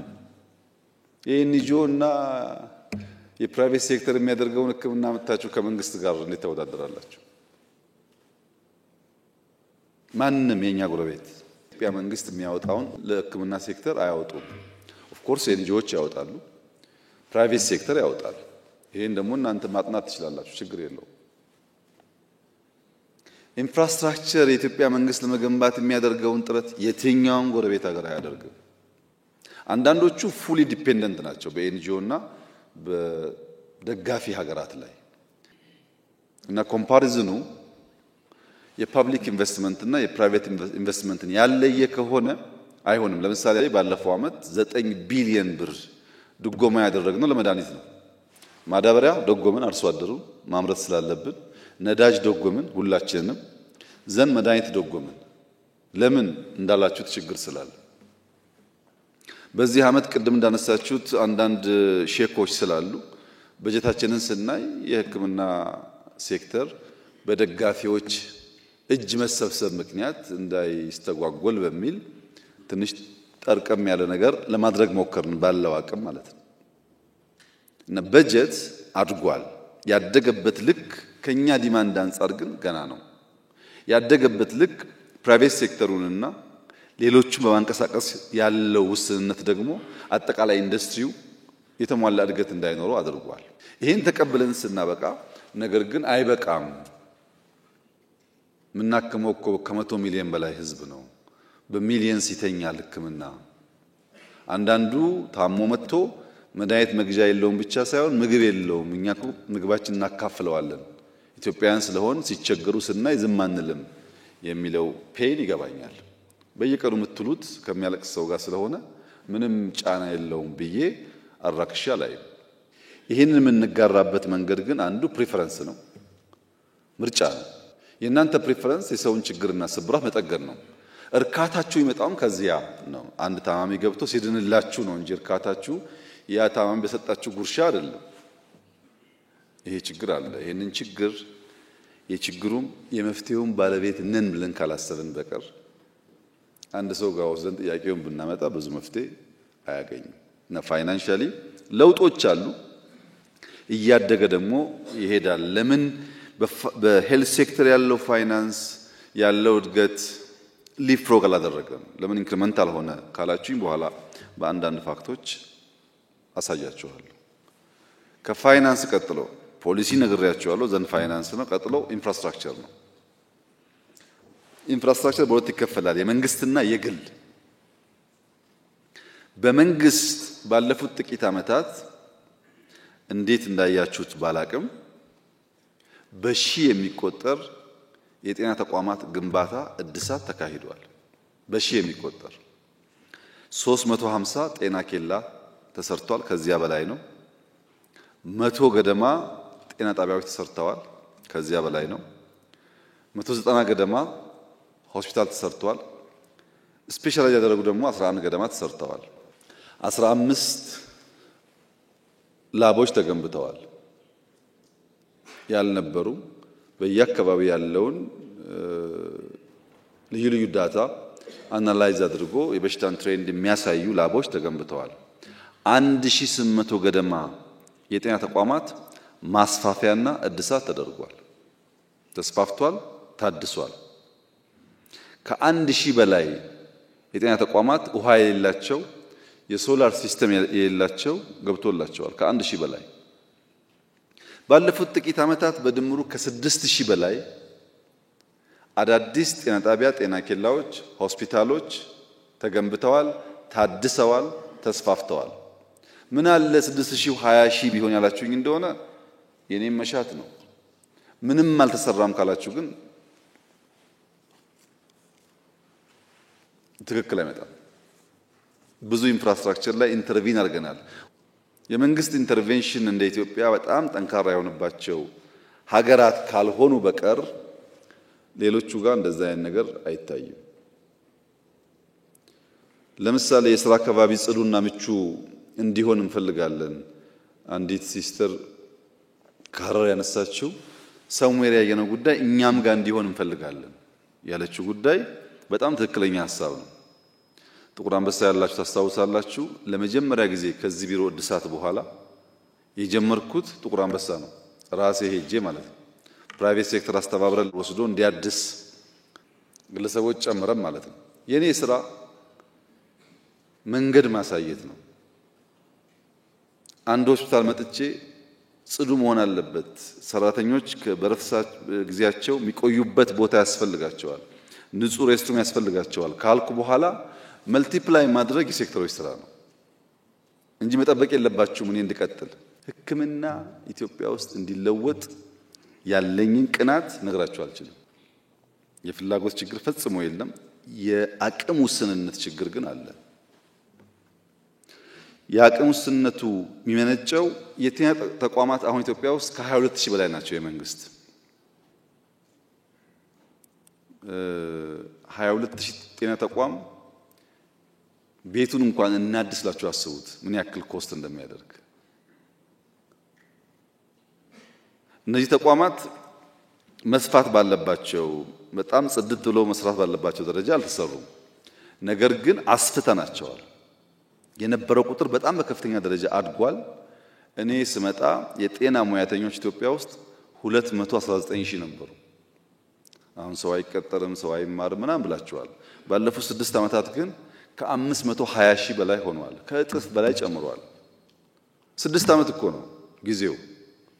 ከፈለጋችሁ ኮቪድን ቀንሱ፣ ጦርነቱን ቀንሱ፣ ምናምን ቀንሱ፣ ያንሳል ጊዜው።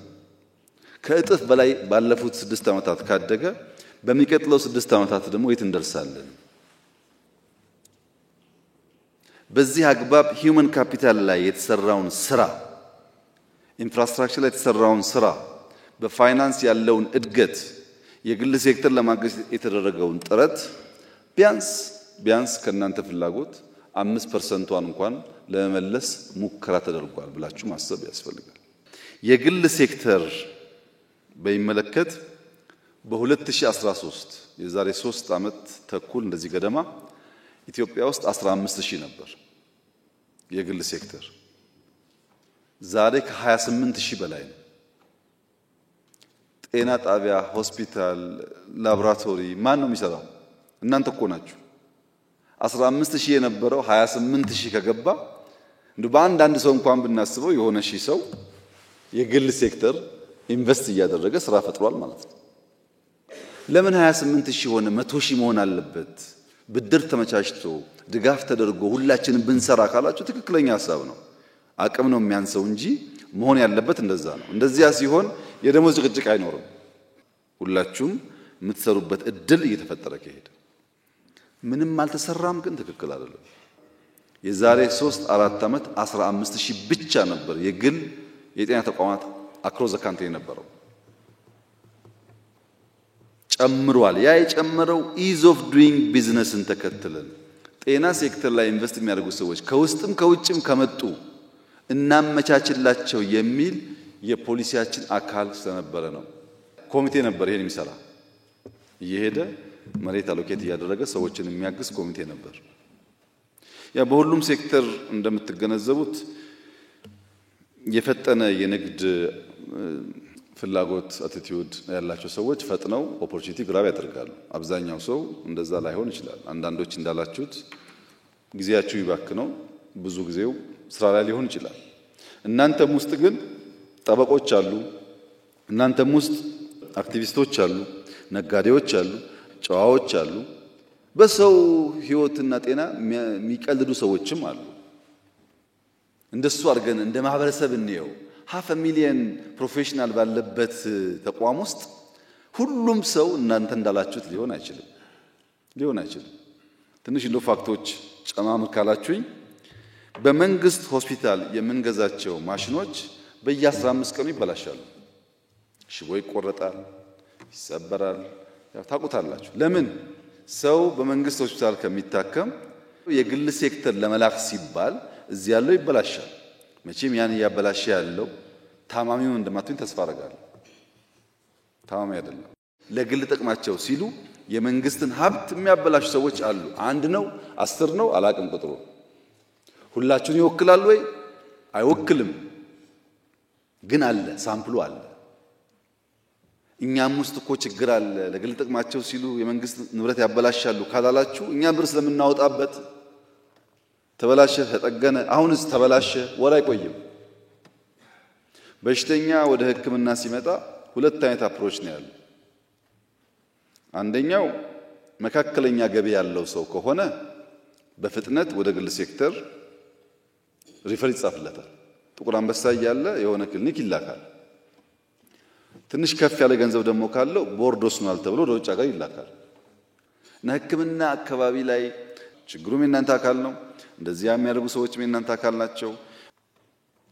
ለሴክተሩ በጣም ባዕድ እና ሩቅ አርጋችሁ ባትወስዱ ጥሩ ነው። በግልም በመንግስት ተቋማትም በተቻለ መጠን ኢንተርቪን ለማድረግና እዛ ያለው ሰርቪስ እንዲያድግ ለማድረግ ተሞክሯል።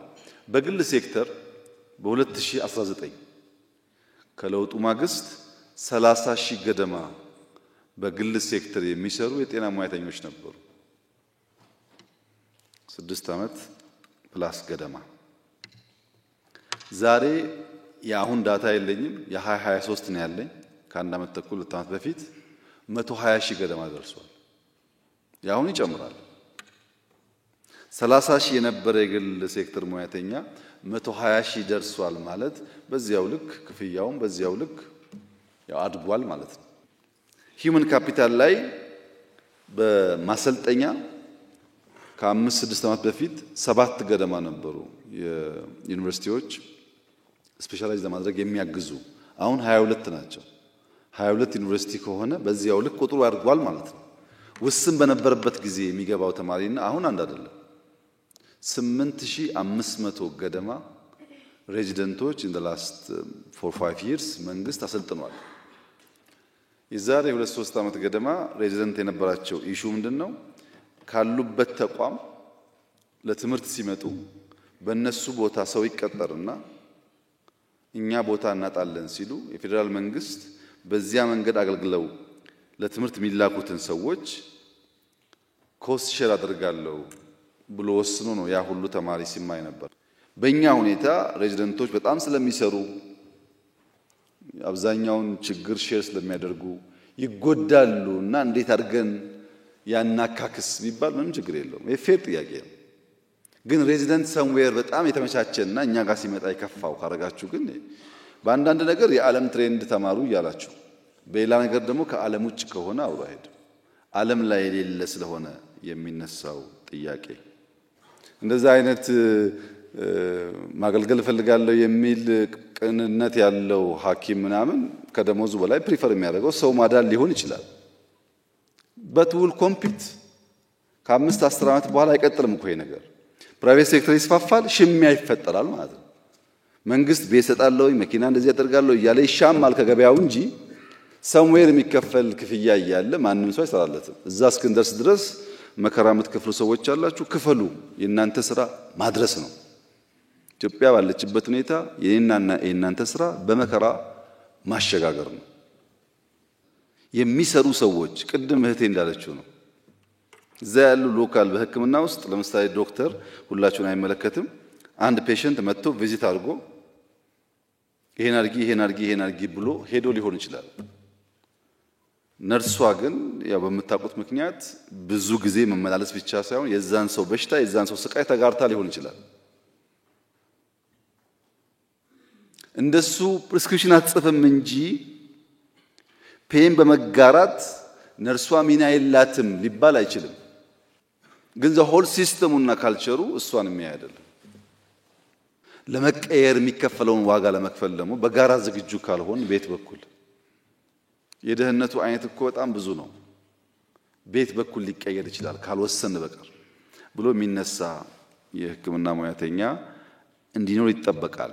ምርት በሚመለከት መድኃኒት ለምሳሌ የለውጡ ሰሞን አካባቢ የሀገር ውስጥ ምርት 8% ብቻ ነበር። አሁን 41% ደርሷል። ከ25 ያላነሱ የመድኃኒትና የሕክምና መረጃ መሳሪያ የሚያመርቱ ኢንዱስትሪዎች ኢትዮጵያ ውስጥ አቋቁመዋል። አሁንም ብዙ ኢንቫይት እያደረግን ነው። 25 ኢንዱስትሪ ተቋቁሞ 41 ከደረስን 100 200 ቢደርሱ ምን ያክሉን ከቨር እንደምናደርግ አስቡት። የኮሮና ጊዜ ኦክሲጅን ዋናው ችግር ነበር። 3 ተቋም ብቻ ነበር ኦክሲጅን የሚያመርተው። ሽሚያ ነበር፣ ልመና ነበር። ታውቃላችሁ። አሁን 58 ገደማ ተቋማት ኦክሲጅን ያመርታሉ። just 3-4 years ከ3 58 ከደረስን በሚቀጥለው ደግሞ 150 200 ብንደርስ እንዴት ችግሩ እየቀለለ እንደሚሄድ አስቡት። አልነበረም ካልን ግን ጊዜ ፈልጎ ገንዘብ ወጥቶበት የተሰራን ስራ እናራክሳለን ማለት ነው። ወረርሽኝ ቀደም ወንድም ያነሳው 28 ገደማ ላብ ተገንብቷል። እንደዚህ አይነት ኢንሲደንቶች ኤርሊ ዋርኒንግ ሲስተም ኖሮን ማወቅ እንድንችል በቂ ነው ወይ አይደለም። ሲዲሲ ኢትዮጵያ ሲመጣ በጣም ከፍተኛ የመንግስት ፍትጊያ ነበረው። እዚህ እንዳይገነባ ፍላጎት ነበር ከፍተኛ ይሆን። ሲዲሲ ኢትዮጵያ መሆኑ የላብ አቅማችንን የኤርሊ ዋርኒንግ ሲስተሞቻችንን ለማሳደግ ልምድ ለመቅሰም በእጅጉ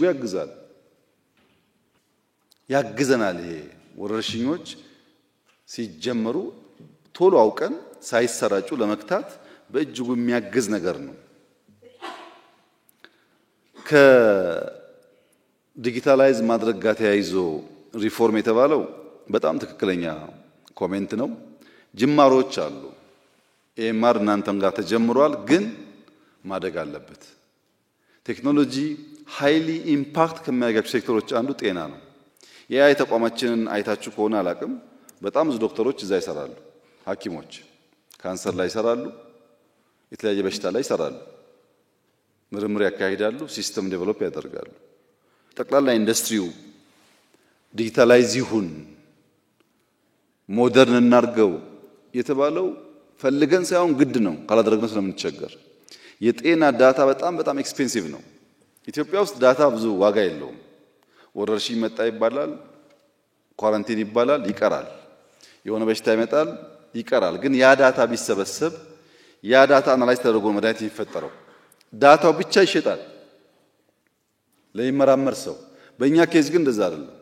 በወረቀት ተከምሯል በየቦታው፣ ናሽናል ክላውድ የለም። የሄልዝን ዳታ መያዝ ያልቻለ ሀገር ደግሞ ለዚያ መድኃኒት ፈውስ የሚያመጡ መድኃኒቶች ሊያመርት አይችልም። ሌሎች ኤንጂኦዎች ለምንድን ነው አፍሪካ ላይ የሚረባረቡት ካላችሁ ያን ዳታ ፍለጋ ነው። ያ ዳታ በጣም ይፈልጋል። ዳታውን ኢዝሊ አክሰስ ማድረግ ከቻሉ በዚያ መድኃኒት ይመረታል፣ መልሶ ፕሮሞት ያደርጉና ያመጡልታል፣ እኛ እንገዛለን ማለት ነው። እና ዲጂታላይዝ ማድረግ ሞደርን ማድረግ በጣም አስፈላጊ ነገር ነው። ጅማሮች አሉ፣ ግን እንሰራበታለን። እናንተም አግዙ። ዘሆል ሲስተሙ ሞደርን ካልሆነ ብዙ ነገር ሉዝ እናደርጋለን። የጤና መድህን አዋጅ ወጥቷል። እሱም ሰራተኞች እዛ ውስጥ አካቷል። ጥያቄው ተነስቷል፣ ግን መልስ የተሰጠው ጉዳይ ስለሆነ በህግ ፕራክቲስ ላይ ችግር አለ ተብሏል። እሱ ይጀመራል። እዛ የምትታከሙበት መንገድ የመለሰ ነው ህጉ። ኦልሬዲ ሐኪሞች በህጋዊ መንገድ ሕክምና ቢያገኙ የመንግስት ፍላጎት ነው። አዋጅ ጸድቋል። እንተገብራለን። እሱ እንተገብራለን። ማህበረሰብ የጤና መድህን ልክ እንደ ፖለቲካ ስራ ነው። ያስፈልጋቸዋል ግቡ እየተባለ ተቀስሶ የሚሰራ ስራ ነው እንጂ ሰው ሲታመም የሚሰማው ነገር ጤነኛ በሆነ ሰዓት አያስበውም። ያም ሆኖ 38 ሚሊዮን ሰው ነበረ የጤና መድህን ተጠቃሚ። ስንት ነው አሁን? 63 ሚሊዮን ደርሷል። ያን ማስፋት ነው፣ ከቨሬጁን ማስፋትና ሰዎች ሲታመሙ ከገንዘብ ጋር ሳይያያዝ መተው ታክመው ኢንሹራንሳቸው ዲል እንዲያደርግ ማድረግ ያስፈልጋል። የቁጥጥር አቅማችን በሚመለከት አንዱ ችግር መድኃኒት ያልሆኑ ጎጂ ነገሮች መድኃኒት ተብለው ኢትዮጵያ ውስጥ ወደ 14% ገደማ ይደርሱ ነበር። የኢሌጋል ሜዲሲን የሚሰራጨው ቁጥጥር ሲደረግ አሁን ወደ 6 ዝቅ ብሏል። አሁንም አለ፣ ግን ዝቅ ብሏል። አሁን ሁላችሁም ክፍያ ያንሳል፣ ሰርቪስ ፊ ያንሳል ብላችኋል። ማህበረሰቡ ጋር ደግሞ ብንሄድ ውድ ነው ነፃ ይሁን ይላል። ሁላችሁም ታክስ ይቅር ብላችኋል። ታክስ ይቅር፣ ደሞዝ ይጨምር። ከየት ነው የሚጨምረው ደሞዝ? ታክስ ካልተሰበሰበ ፌዴራል መንግስት ነው የሚሸፍነው ይላሉ ክልሎች። ከየት ፌዴራል መንግስት ከየት ያመጣል? ምንጮቹ እኮ ማወቅ አለብን። ኢትዮጵያ ውስጥ ኦልሞስት ሁሉም ክልል ከፌዴራል የሚደጎም እንጂ ለፌዴራል በቅቶት የሚያፈስ አንድም ክልል የለም። ለኛ የሚያስፈልገው ከበጀት አንጻር ሳይሆን ፕራይቬት ሴክተር እያጠናከርን የሕክምና ኢንፍራስትራክቸር አሁን ችግር የሆነበትን መንገድ በስፋት እና በፍጥነት እየፈታን ከሄድን ብዙ አጀንዳ አይሆንም። ብዙ ሙያተኛ ነው ያለን። እያንዳንዱ ሰው ደግሞ የራሱ የሆነ ተቋም እየፈጠረ ከሄደ ከክፍያ ጋር ያለው ነገር ፌር እየሆነ ከሄደ እኛ እንደ መንግስት ከ20 ሺህ ላይ ተቋማት አሉ። በእነሱ ዝቅተኛ ገቢ ያላቸውን ሰዎች ካገዝን ይቀንሳል ችግሩ ማለት ነው። ይቀንሳል ችግሩ። ሁለት ምርጫ ነው ያለን። በምግብ ሶቨርኒቲ ኢትዮጵያ ማረጋገጥ አለባት የሚለው ስራ ባለፈው እንዳነሳሁት ማክሲመም 2 ዓመት ነፃ እንወጣለን በምግብ ማክሲመም 2 years። ስንዴ አንፈልግም ከሰው ማለት ነው። ልክ እንደዛ በመድኃኒት ነፃ መውጣት አለባት ኢትዮጵያ ብለን ወስነን ማድረግ አለብን። ወስኜ አይደለም ወስነን እየለመንክ በዛ አነሰ ምናምን ዋጋ የለውም። ለማኝ ነው የተሰጠው ነው የሚወስደው። 1 ብርም ይሁን 25 ሳንቲም ወስዶ እግዚአብሔር ይስጥልኝ ነው የሚባለው። ከልመና ነፃ ለመውጣት ግን መወሰን አለብን እኔና እናንተ። ለዛ ነው ፋውንዴሽናል ስራዎች ኢትዮጵያ ውስጥ መሰራት አለባቸው ተብሎ የሚታሰበው። ካንሰር በሚመለከት አሁን 5 ሴንተር ደርሰናል። ኬሞቴራፒ ግን ከ30 በላይ ናቸው። እየሰፋ መጥቷል። ኢትዮጵያ ውስጥ 33 ገደማ ደርሷል። ስለዚህ የኔና የናንተ ኮሚትመንት ውሳኔ መሆን ያለበት የሁሉ ነገር መሰረት ደህንነት ነው። እሱን እንዴት አድርገን እንቀይረው? ቢያንስ ልጆቻችን ከእንደዚህ አይነት መከራ እንዲወጡ ካላልን በቀር የተሟላ ነገር ምላሽ መስጠት ያስቸግራል። ይሄ ሴክተር ላይ ያለን የሰራነውንና ሴክተር ላይ ያለውን ለማመላከት ነው። ወደ እናንተ ጥያቄ ግን ስመጣ በ3 ማዕቀፍ ብናየው ጥያቄዎቻችሁን፣ አንደኛ ከሙያ ግዴታ አንጻር አንድ ሰው ሐኪም ሆናለሁ ብሎ ሲመርጥ ካለበት ግዴታ አንጻር፣ ሁለተኛ ከህግ አንጻር፣ ሶስተኛ ከማህበረሰብ መሪነት አንጻር ነው መታየት ያለበት። የማህበረሰብ መሪ ሲባል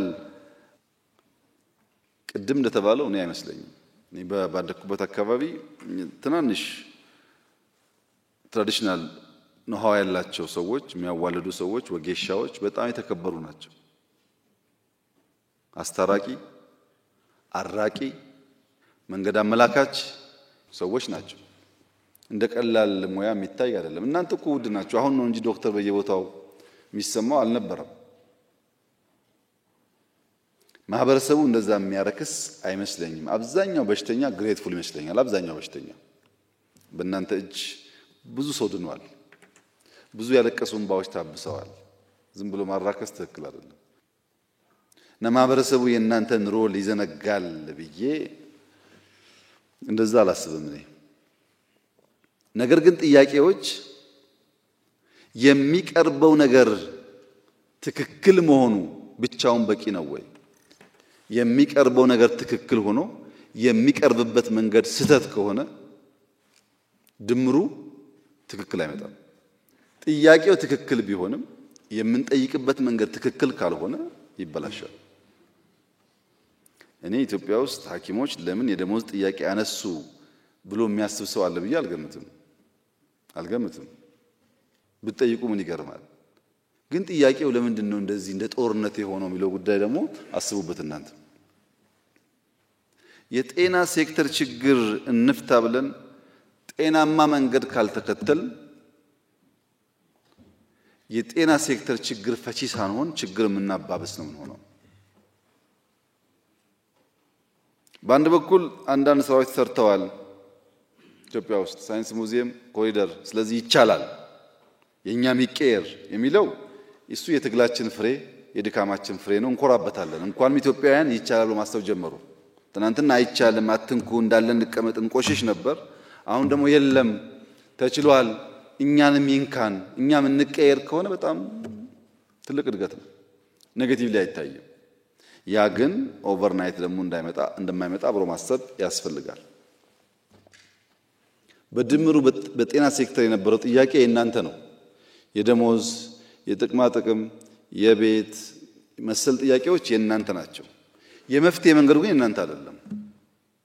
ተነጥቋል እንደተባለው ደሞዝ ወስደው የማያውቁ ሰዎች የነዱት ጥያቄ ነው። ሰርቪስ ሰጥተው ማዳን አይደለም፣ ማዳን ከባድ ነገር ነው። ቤዚክ ሰርቪስ ሰጥተው የማያውቁ ሰዎች የነዱት ጥያቄ ነው። ሐኪም ሰርቪስ ሰጪ ሆኖ ሰርቪስ ሰጥቶ የማያውቅ ሰው የሱን ጥያቄ ወስዶ እንዲነዳ ከፈቀደ ተበላሽ፣ ማንም አይሰማውም ማለት ነው። እየለፋን ነው፣ ሰው እያዳን ነው፣ እንቅልፋተን ነው የምንሰራው፣ ልጆቻችንን ጎድተን ነው የምንሰራው፣ ኑሯችን ይታሰብበት የሚልን ትክክለኛ ጥያቄ እንቅልፋቶ ማገልገል ምን እንደሆነ የማያውቅ ሰው ከነዳው ተበላሸ ማለት ነው። ተበላሸ እና ጥያቄው በሶስት ከፍዬ ነው ያየሁት እኔ። አንደኛው ጤናማ ሙያተኞች በቅንነት ደክመው ችግር ጓዳቸው ስለገባ ለምን አንታይም ብለው ያነሱት ጥያቄ አንደኛው ነው። ብዙ ምስኪን ሰዎች አሉ በሕክምና ሴክተር ውስጥ በጨዋነት 24 ሰዓት የሚያገለግሉ ኑሮ የከበዳቸው እንታይ ብሎ ጥያቄ ያነሱበት አንደኛው ነው። ሁለተኛው የፖለቲካ ኪሳራ የገጠማቸው ሰርቪስ ምን እንደሆነ የማያውቁ፣ ኔሽን ቢልዲንግ ምን እንደሆነ የማያውቁ፣ ሳይንስ ሙዚየም የሚሆን ሃይ ስኩል ሁሉን ነገር ከደሞዝ ጋር ብቻ የሚያያይዙ ከዕለት ጉርስ ያለፈ እሳቤ የሌላቸው ሰዎች የጠለፉት ነው። ሶስተኛው ሐኪም መሳይ ፖለቲከኞች፣ ጋውን ለባሽ ፖለቲከኞች። በነገራችን ላይ ከሕክምና ተቋም የዓመት ረፍት ወስደው ይሄን ጉዳይ ፌስቡክ ስም ቀይረው የቀሰቀሱ ሰዎች በደንብ እናቃቸዋለን። ስለማናቅ አይምሰላችሁ ዝም ያልነው። አልተነቃብንም ምናምን እንደሚሉ አውቃለሁ፣ እናቃቸዋለን። ከየት ከተማ ረፍት ወስደው መጥተው እዚህ ሞቢላይዝ ሲያደርጉ እንደነበረም እናውቃለን። እነሱ ሐኪሞች አይደሉም። በድንገት ጋውን ለብሰው ሊሆን ይችላል። ጋውን ለብሰው ጋውንን የፖለቲካ መሳሪያ አድርገው የቆሙ ሰዎች አሉ። ስለማይታወቁ ግን አይደለም። ጋውን የተከበረ ነው፣ መከበር አለበት አለች እህቴ። እውነቷን ነው። ብዙ ሰው እየዳነበት ስለሆነ ጋውን ክብር አለው። ግን ያ ጋውን ሐኪሞች ሲለብሱ ብቻ ነው ክብሩ። ሐኪም መሳይ ፖለቲከኛ ከለበሰው ክብር የለውም። ሐኪም መሳይ አክቲቪስት ከለበሰው ዶክተር ኤክስ እባላለሁ ብሎ ፖለቲካ ከነዳበት ክብር የለውም። ይህንን ማጥራት ደግሞ የኔና የናንተ ስራ ይመስለኛል። በጅምላ ከሆነ አይሆንም። አሁን የጎንደሩ ልጅ ያነሳው አይነት ማገልገል እፈልጋለሁ የልኩት ለዛ ነው የሚለው አይነት ስሜት ያለው ሐኪም እና ንጹህ ልብ ያላቸው ሐኪሞች ከሌላው ጋር ተደምሮ መታየት የለባቸውም። እናንተ ካቀፋችሁ ግን በምን ለያቸዋለን? ጋውኑ የለበሰ ሁሉ ይከበር ሳይሆን ጋውን ለብሶ የሚያጭበረብር ከውስጣችን ይውጣ። ጋውን ለብሶ የመንግስት መሳሪያ የሚያበላሽ ይውጣ። እኛ ሰርቭ ማድረግ የምንፈልግ ሰዎች ግን እንታይ ከሆነ we are the same page ማለት ነው። በስመ ጋውን ሌቦች አይነኩ ካላችሁ ግን ሌባ በውስጣችሁ እስካለ ድረስ ጥፋተኛ እስካለ ድረስ እናንተ መለየት ሊያስቸግር ይችላል።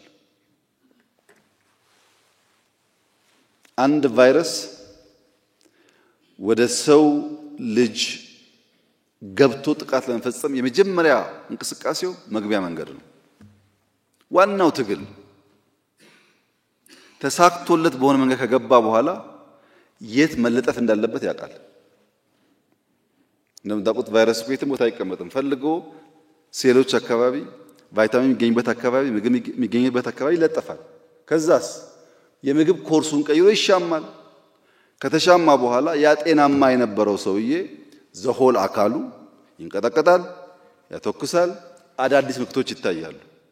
ከውጭ ለመግባት ጥረት ካደረገ በኋላ የት ቦታ እንደሚለጠፍ ያውቃል። እናንተ ላይ የተለጠፉ ስስ ብልታችሁ ደሞዝ እንደሆነ ስለሚያውቁ ደሞዝ ላይ ተለጥፈው ያን ሁሉ ሰርቪስ፣ ያን ሁሉ ማዳን፣ ያን ሁሉ መሰጠት በሚያጠለሽ መንገድ ተጠቀሙበት እንጂ ጥያቄያችሁ እንዴት ስህተት ሊሆን ይችላል? ስህተት ነው የሚል መንግስት ያለ አይመስለኝም። እና ቫይረስ አታስገቡ ወደ እናንተ። ጥያቄያችሁን ግን ፎርወርድ ማድረግ ምንም ችግር የለውም። ስናከብራችሁ ስታከብሩ ጥያቄያችሁን በስሜት ሳይሆን በምክንያት ማስላት ሲጀመር ተቆንጥሮም ቢሆን ይደረጋል። ይህ ሲባል እናት የሆናችሁ ቅን የሆናችሁ ከበሽተኛ ጋር የምታለቅሱ ብዙ የምትሰቃዩ ሐኪሞች የላችሁ ማለት ደግሞ አይደለም። ብዙ ዋጋ ውለታ የሚገባቸው ሐኪሞች ኢትዮጵያ ውስጥ አሉ። ኮሮና ሲመጣ አይ ዶንት ኖ ከለውጡ በኋላ 2 ዓመት እንደዚህ የቆየን አይመስለኝም። ከምንሰራቸው ፕሮጀክቶች ውስጥ እንጦጦ ሐውልት ያቆምነው ለሐኪሞች ነው። ቅድም እንደተባለው ሰው ለማዳን ቤተሰቦቻቸውን በትነው ራሳቸውን ችግር ላይ ጥለው ዋጋ የከፈሉ ሰዎች ስላሉ እነሱን እናስታውስ በሚል ነው ሐውልት የተቀመጠው። ይሄ ሁላችሁም ታውቃላችሁ። የት ሀገር እንደዚህ እንዳደረገ አላውቅም። እሳቸው እንዳሉት ነው። በጣም ብዙ ጀግና ሐኪሞች አሉ። ብዙ ሰው አድነው የሞቱ አሉ። ስለነሱ መሰማት ብቻ ሳይሆን ማስታወሻም ተቀምጦላቸዋል። ቤተሰቦቻቸው በሚመለከት የተነሳው ችግር ደግሞ አንድ በአንድ ማየት ያስፈልጋል። አንድ በአንድ ጤና ጥበቃ እያየ መፍትሄ ይፈልጋል። ምክንያቱም ያ ሰው ሀገር ሲያገለግል ህዝብ ሲያገለግል የደረሰበትን መከራ ቸልካን ነገ ደግሞ ሌላ ጀግና አይፈጠርም ማለት ነው። እና የኮሚትመንት ችግር የለም። የኢንፎርሜሽን ችግር ሊሆን ይችላል እንጂ ኮሚትመንት ላይ ብዙ ኢሹ የለም።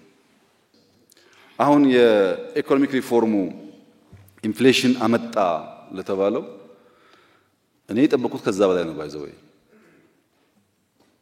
የጠበቅኩት ከዛ በላይ ነው። ተናግሬ ያለው ለጥቂት ዓመታት እንቸገራለን፣ ግን ረዘም ባለ ጊዜ መፍትሄ እናገኛለን። ምክንያቱም ካንሰር ኬሞቴራፒ ሲሰጥ እኮ ከካንሰሩ በላይ ነው። በጣም ፔንፉል ነገር ነው። አላማው ግን ምንድነው? ሴሎቹን ለማስወገድ ነው። በዛ ፔንፉል ፕሮሰስ ያላለፈ ሰው ሊያገግም አይችልም። የኛም ኢኮኖሚ እንደሱ ነው። ለምሳሌ 3.4567 ቢሊዮን ዶላር ብቻ ኤክስፖርት ስናደርግ ኖረን ፎር ዴኬድስ በአንድ ዓመት ሪፎርም 8 ቢሊዮን እንዴት ገባ ነው ጥያቄ። መጠየቅ እኮ አለባችሁ። ይሄ ዝም ብሎ ቀላል ቪክትሪ እንዳይመስላችሁ። እንዴት መጣ? ቡና ዶንት ጎ ፋር ላስት ይር 1.4 ቢሊዮን ዶላር ገደማ ነበረ። በአንድ ዓመት 2.3 ቢሊዮን ዶላር እንዴት ገባ? ቡና ወርቁን ተው። ቡና የሚሸጠው ከተመረተ ብቻ ነው። ምርት ካለ ነው፣ ከሌላ አይሸጥም። ህዳሴ በአፍሪካ አንደኛው የሆነ ግድብ 5 ቢሊዮን ዶላር ገደማ ኢንቨስት እያደረግን አናዘር 3 ቢሊዮን ዶላር ገደማ ኮይሻ እናደርጋለን። 10 ቢሊዮን ዶላር ኢነርጂ ላይ ኢንቨስት የሚያደርግ የአፍሪካ ሀገር አንድ በአንድ አይደለም ተደምሮ አታገኙም። የለም። ይሄን እናንተ መንቃት አለባችሁ። እነዛ ኢንቨስትመንቶች ናቸው ዋናውን ድህነት የሚያጠፉት። እነሱን ካልፈታን በቀር ደሞዝ ለሐኪም ወይ ለመምህር ጨምረህ ሐኪሙ መኪና መግዣ ገንዘብ ኖሮት መንገድ ካልተሰራለት ዋጋ የለውም። ፋውንዴሽናል ነገሩ በጣም አስፈላጊ ነገር ነው። እሱን ሐኪሞች መገንዘብ አለባችሁ። ሕክምና ተመልሶላቸዋል። ቤት በሚመለከት በአብዛኛው ክልሎች ተወያይተናል። አብዛኛዎቹ ይሰጡም አሉ፣ የቀሩትም ይሰሩበታል። አዲስ አበባ አካባቢ ላይ የተጀመረ ነገር አለ፣ በዛ ይቀጥላል። አቴ ታይም 500,000 ሰው የቤት ባለቤት እናደርጋለን ብለን ብናወራ አንችልም። እንፈልጋለን ግን አንችልም። ቀስ ቀስ እያልን ግን እናደርጋለን። እናንተ ለ10 ሰው ለ20 ሰው ሲደረግ በቃ ተስፋ እያደረጋችሁ መፍጨርጨር መልፋት ይመጣል ማሰብ ጥሩ ነው። እኛም የእናንተን ፊድባክ ሰብስበን እንነጋገርበታለን። ለምሳሌ የቦታ ዝውውር ጉዳይ የተነሳው በተለይ ከኮስት ሼሪንግ ጋር ተያይዞ እኔ ምንም የፌርነስ እንትን አላየሁበትም። ሰርቭ ማድረግ አለባቸው። ሰውየው ከጎንደር ወጥቶ ጎንደር ሰርቭ ማድረግ አለበት። ጎንደር ግን እንደመያዣ ተጠቅሞ መሆን ግን ትክክል ነው ብዬ አላስብም። በግሌ እኔው ለምን እንደዛ ነው አልገባኝም። አንዳንድ መመሪያዎች፣ አሰራሮች በእኛ ቢወጡ የተባለው መመሪያ ሁሌም የሚወጣው በተቋማችሁ ነው። ሁሌም አዋጅ የሚያወጣው ፓርላማ ነው። ካቢኔ ሊያወጣ አይችልም። እኛ ደንብ ነው የምናወጣው። መመሪያ ደግሞ የሚያወጣው ተቋማችሁ ነው። ለምሳሌ ሲቪል ሰርቪስ ብዙ አጥንተን ጂኤጂን የሰራነው ሕክምና ሙያተኞችም አሉበት። ምንም ፕሮብሌም አላይበትም። በጂኤጂ ምንም አላይበትም። ችግር ያለው እሱም ፕሮፐርሊ ስራ ላይ ማዋል ላይ ነው እንጂ ሂደቱ ብዙ ችግር ያለው አይመስለኝም። እዛም ላይ ግን ችግር ካለ ሲስተር እንዳነሳችው አሉ ሙያተኞች አሁን ሚኒስትሮቹ ስላሉ ገብተው የሚስተካከል ነገር ካለ ማስተካከል ይቻላል። ግን ለጤና የራሱ ኮሚሽን፣ ለዩኒቨርሲቲ የራሱ ኮሚሽን፣ ለወታደር የራሱ ኮሚሽን ካል ተቋምን ቀንስ ወጪን ቀንስ ይያል ሌላ ቢሮክራሲ እየጨመርን ብንሄድ መልሶ የሚጎዳው ሁላችን ነው እና ትንሽ ኮንሺየስ ሆነን እንሂድ። ሐኪሞች የሚቸገሩበት ሐኪሞች ደሞዝ ጥያቄ የሚያነሱበት ኢትዮጵያ እንዳትፈጠር ከፈለግን ፋውንዴሽናል ስራውን እንስራ። እሱን ስንሰራ እኔና እናንተ ኢትስ ኦኬ እንቸገር፣ ልጆቻችን ግን አይቸገሩ። ሐኪሞች እውነት ለመናገር ብዙ ነው ከእናንተ የሚጠበቀው።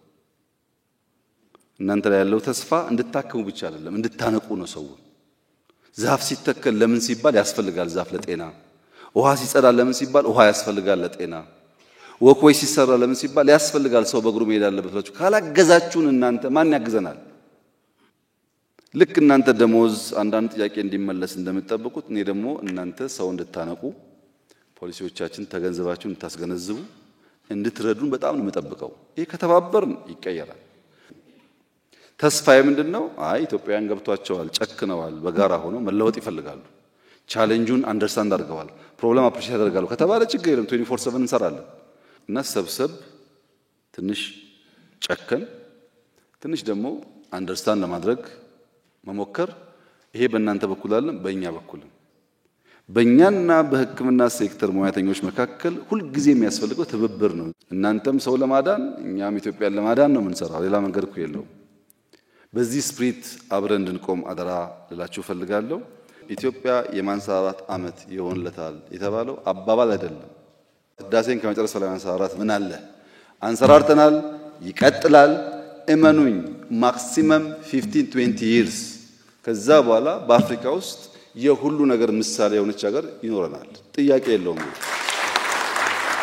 ይሄ ምኞታችን ግን እንዲሳካ ትንሽ ቀበቶ ጠበቅ ማድረግ ይፈልጋል፣ መቸገር ይፈልጋል፣ አልጋ ባልጋ ስላልሆነ መልፋት ይፈልጋል። እና በዛ ስፕሪት አብረን እንስራና ኢትዮጵያን እንቀይር። ሰላሙን ብቻ